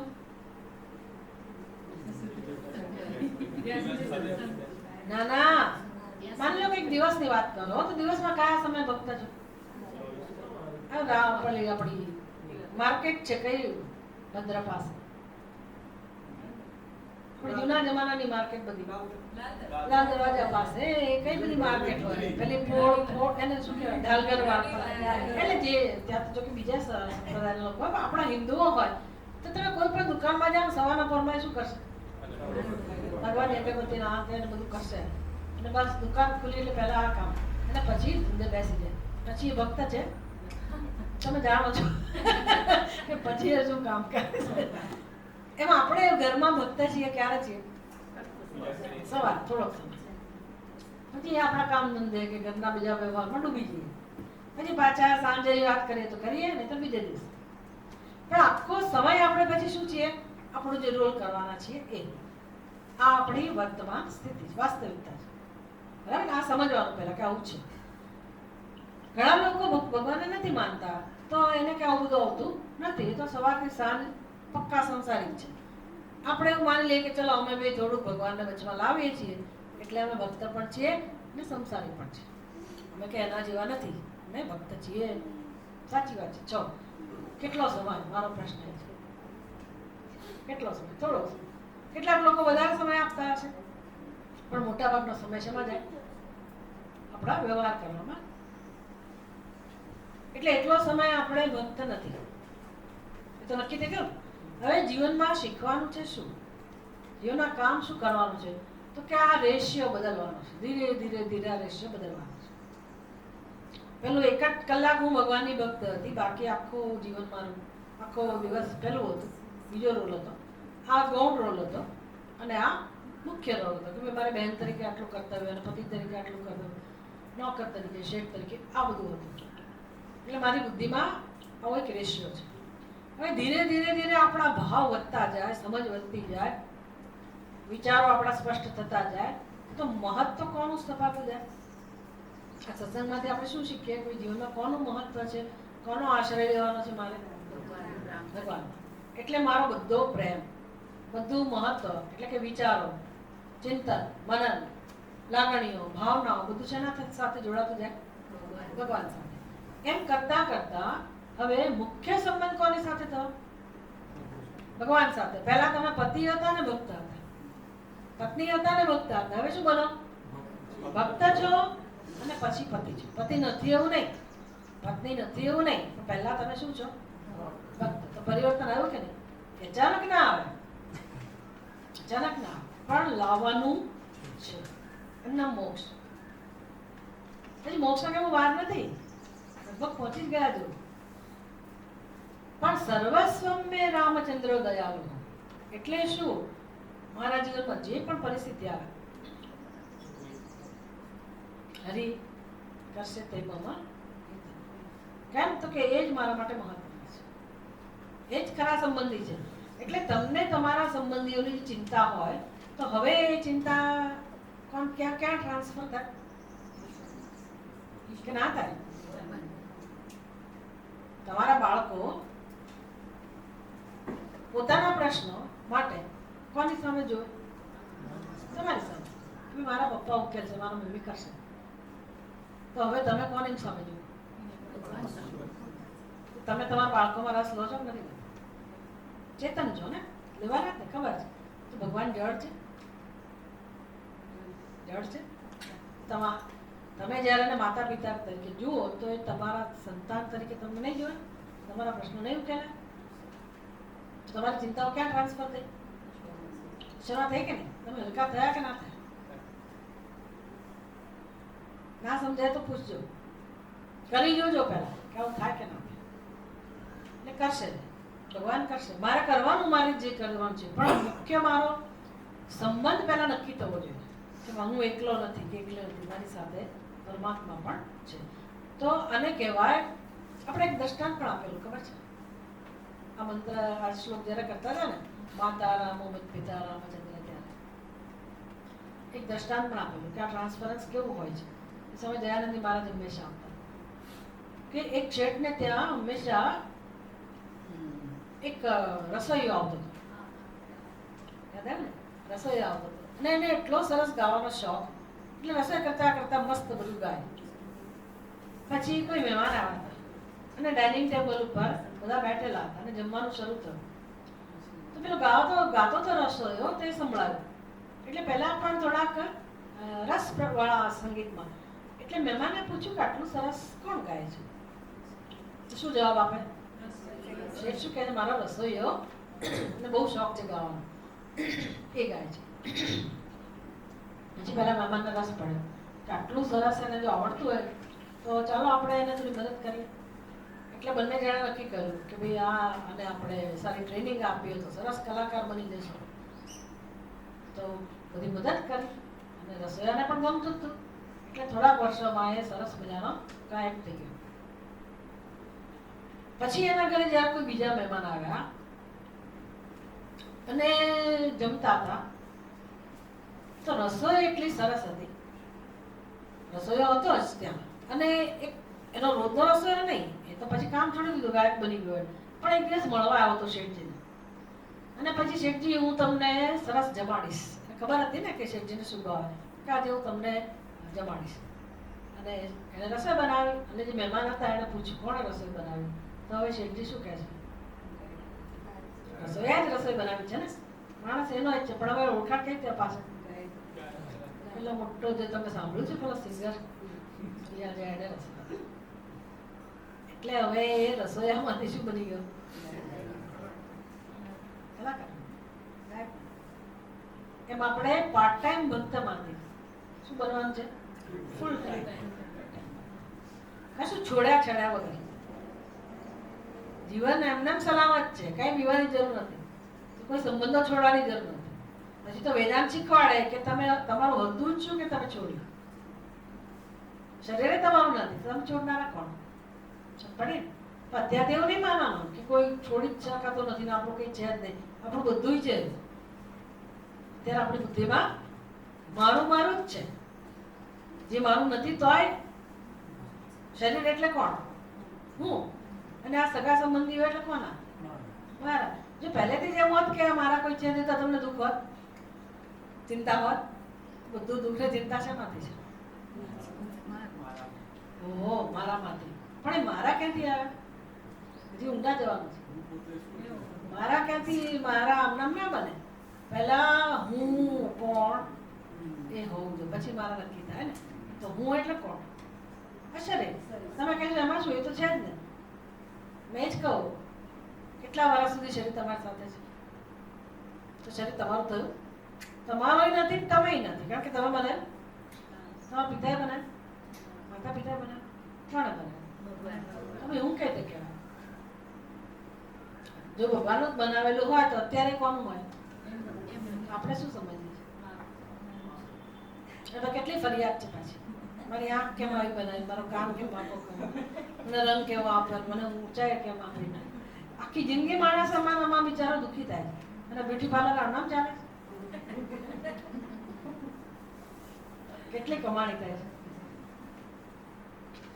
સારું, આમ તો ભગવાન આ બધું કર્યું, પણ આપણી સમજ સુધારવાની છે. ભગવાન કઈ શરીર લઈ નથી લેવાનું, પણ અંદર સુધારવાની છે કે આ શરીર હું નથી.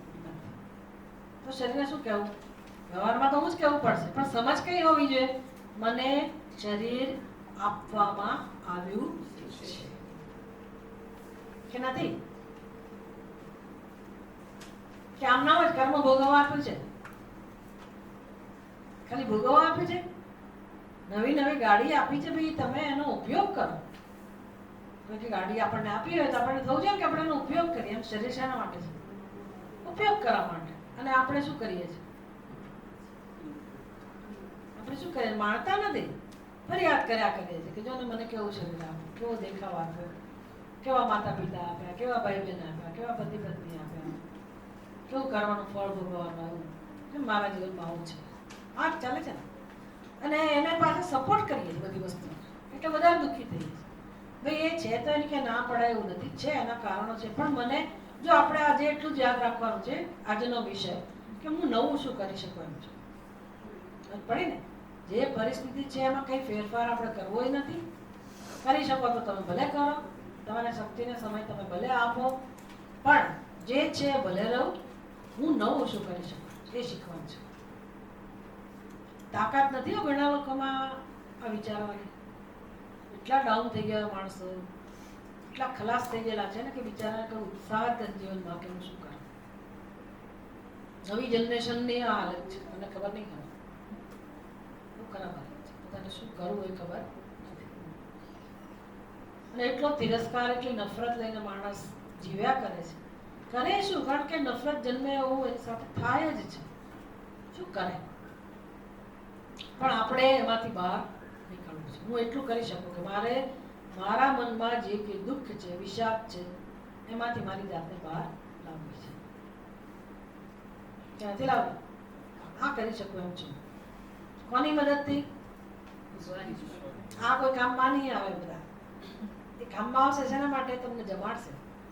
બહુ સરસ, સાચી વાત છે ને. કોઈ જમાડે એટલે શું બહુ મોટી વાત. તો તમે વ્યવહારમાં પ્રસાદને લાવો કે ભાઈ જે મને જમાડે છે એનો આભાર, એને નમસ્કાર. અન્નને પણ પ્રણામ, એ પણ ભગવાન સ્વરૂપ છે. અન્નદાતા સુખી ભવ, જે અન્ન જમાડે છે એનો આભાર. પત્ની હોય તો શું થઈ ગયું? એ નિયમ નથી કે મને મળે છે, જમવાનું મળે છે. આ બધી વ્યવસ્થા જે છે એમાં ભગવાનની કૃપા તો છે જ. હવે એનું અજ્ઞાન છે એટલે એનો વ્યવહાર એવો છે. એ પછી એનું એટલે ગમે તે સમજી લેવાનું, ગમે તે હોય. પડોશી પણ આવી ગયા, જેનાથી આપણે તકલીફ થતી બધું આવી જવાનું. હું શું કરી શકું એમ છું. એની સાથે એવો વ્યવહાર કરીને જીવું એ તો કરું જ છું, પણ કઈ શાંતિ મળતી નથી. હું મારી જીદ પ્રમાણે કરું છું, એમાં કઈ મને રોકનાર નથી, કારણ કે મારી પોઝિશન એવી છે, કોણ રોકી શકે? તો પણ એનાથી મને શાંતિ મળે છે, એનાથી મળતી નથી. તો હવે શું કરું? નવું શું કરી શકું એ શીખવાનું છે. નવું શું કરી શકાય? શું શીખવાનું, નવું શું કરવાનું છે ખબર છે? પહેલો સંબંધ કોની સાથે જોડવાનો છે? બસ આટલું નવું કરી શકીએ છે.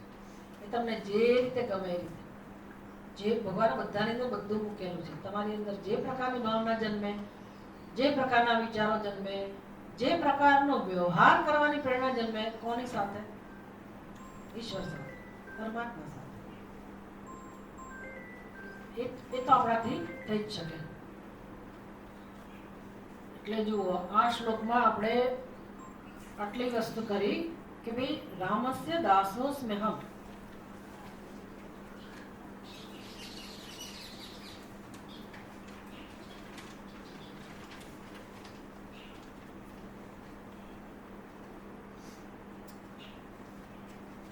શું કરવાનો? ફોન મેં કાપ્યો એમાં આવી જતું રહેશે.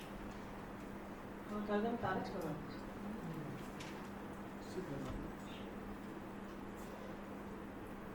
સ્ટ્રીમિંગ મારે પાછું ચાલુ કરવાનું છે.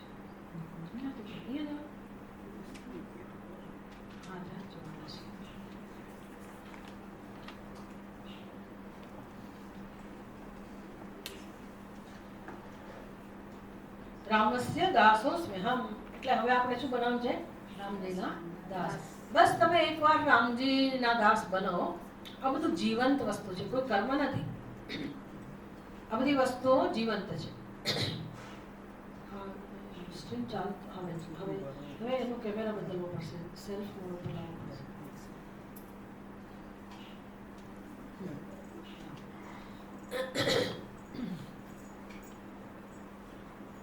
એટલે રામના દાસ બનવું એટલે શું? રામજીની પૂજા પાઠ કરવાનું તો હોય, પણ તમે જે જોબ કરતા હો એમાં પણ પહેલો નિશ્ચય શું હોય? હું ફલાણાની કંપનીમાં જઉં છું, એ મારા શેઠ છે, ભલે રહ્યા, પહેલા મારા શેઠ કોણ છે? બસ એમને જ મસ્તક નમાવાનું ને કહેવાનું કે મને આજે આટલા કામ કરવાના છે, તમે પ્રેરણા આપો. ઘરનો વ્યવહાર કરતી વખતે પણ હું પતિ છું એની ના નથી, પણ પતિ તરીકે મારો કેવો રોલ હોય, મારે કેવી રીતે વ્યવહાર કરવાનો હોય, એની મને પ્રેરણા આપો. સંતાન તરીકે મારે કેવો વ્યવહાર કરવાનો હોય, આમ કરતા કરતા રામજીને આગળ કરવાના. તમને ખબર છે આપણે ત્યાં એક સરસ અહિલ્યાબાઈ, પેલી અહિલ્યા ભૂલી જવાની, અહિલ્યાબાઈ સાંભળે છે ને? આખું એનું નામ શું હતું? મધ્યપ્રદેશમાં જે છે ને અહિલ્યાબાઈ, એનું જીવન ચરિત્ર તમે જુઓ ને તો આપણને બહુ દુઃખ થાય. પણ પછી છેવટે એમણે એ ખાસી યોદ્ધા પણ હતી ને બધા બહુ ક્વોલિટીઝ અંદર હતી. છેવટે આખું એને જીવન કેવી રીતે જીવેલું છે, બધો વ્યવહાર એને રાજાના પદ ઉપર, એટલે રાણી હતા, પણ પછી એને જે વ્યવહાર કર્યો ને એમાં દરેક વ્યવહારમાં સિગ્નેચર કોની હોય? મહાદેવની. બધા વ્યવહારમાં મહાદેવને આગળ, એટલે એનું કે નામ નિશાન જ. એટલી સુંદર રીતે એને વ્યવહાર કર્યો, એટલે કેટલું બધું એનું આધ્યાત્મિક સ્તર એટલું ઊંચું હશે ને, કેટલી મહાન ભક્ત. એના કર્મો તો એવા હતા જ. સોમનાથનો એણે જીર્ણોદ્ધાર કરેલો, એવા અનેક જગ્યા મંદિરોનો જીર્ણોદ્ધાર કરેલો છે. કેદારનાથમાં, હા, વારાણસીમાં પણ કરેલો છે. તો એ અહિલ્યાબાઈ એણે ભગવાન શિવજીને આગળ કર્યા દરેક વખતે. તો એને તો ભલે એની સિગ્નેચરના માધ્યમથી કેવી રીતે, પણ આપણે તો અંદરની સિગ્નેચર, આપણા હૃદયથી મેં આ વ્યવહાર હું કરું છું, પણ હું નિમિત્ત છું. અને કરતા ધરતા કોણ છે ખરેખર? મારા ઈષ્ટદેવ. એટલે આપણે સંબંધ બાંધ્યો હોય રામજી સાથે તો આપણે બહુ સરળતાથી કરી શકીએ. નહીં ભગવાન કરશે એવું નહીં. મારા રામજી પડે ને, હું રામજીનો છું, એવા મારા રામજી જેના શરણે ગયેલો છું, એ મારું રક્ષણ કરશે કે મારું જીવન ચલાવશે. આમ સાવધાની સાથે ધીરે ધીરે ધીરે આ પ્રકારે જીવન જીવવાથી સત્યને આપણે પ્રાપ્ત કરીશું. કે જેને તમે પરિવારના સભ્યો કહો છો ને, એનું સત્ય જાણતા નથી, એટલે આપણે એને અમુક રીતે ઓળખીએ છીએ, પણ એનું સત્ય એટલે આપણા રામચંદ્રજી. એની સાથે જોડાશું એટલે આપણે કોઈનો તિરસ્કાર કરતા નથી. આમ ધીરે ધીરે આપણી અંદર પરિણામ આવે. રામસ્ય દાસોસ્મ્યહમ રામે ચિત્તલય સદા ભવતુ મે ભો રામમાં ઉત્તર. આ પ્રાર્થના છે કે ભગવાન રામચંદ્રજીમાં હંમેશ માટે મારું ચિત્ત હો. રામે ચિત્તલય સદા ભવતુ. સદા ભવતુ એટલે હંમેશા મારું ચિત્ત રામજીમાં લાગેલું રહે. મહાદેવે કહું ને રામ રામ રામેતિ રમે રામે મનોરમે સહસ્ર નામ તત્તુલ્યમ રામ રામ વરાનને. હવે આ બાળકો ક્યાં ગયા?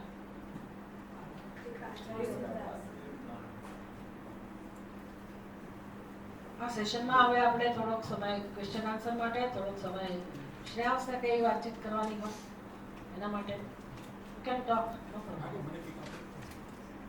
અને બાળકોને આપણે કંઈક ગાવાનું કહેવાનું હતું. બાળકો આવે એટલે કંઈક.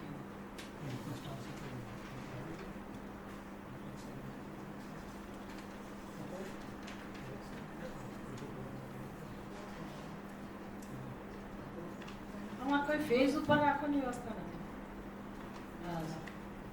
પોઝ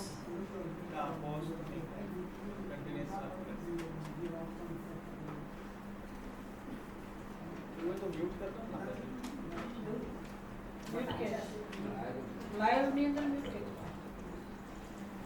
પછી એ તો બંધ થઈ જાય. મ્યુટ કરીને તમારો અવાજ વધતા એમને નહીં પહોંચે. 2 મિનિટ માટે મ્યુટ થઈ જશે. પણ બીજું બધું તો આવે ને. કેમેરો ઓફ કરો તો કેમેરો કરી દે. મ્યુટ અને કેમેરો ઓફ કરી દે એટલે અત્યારે કશું નહીં દેખાય પછી એમને. એટલો સમય એ લોકોને પોઝ મળે. પોઝ મળશે એટલે એમને તમારો એટલે થોડુંક આગળ કરશે ને પછી આવશે. ઓકે, તો આપણે 5 મિનિટની બ્રેક પછી ક્વેશ્ચન આન્સર સેશન કરીએ.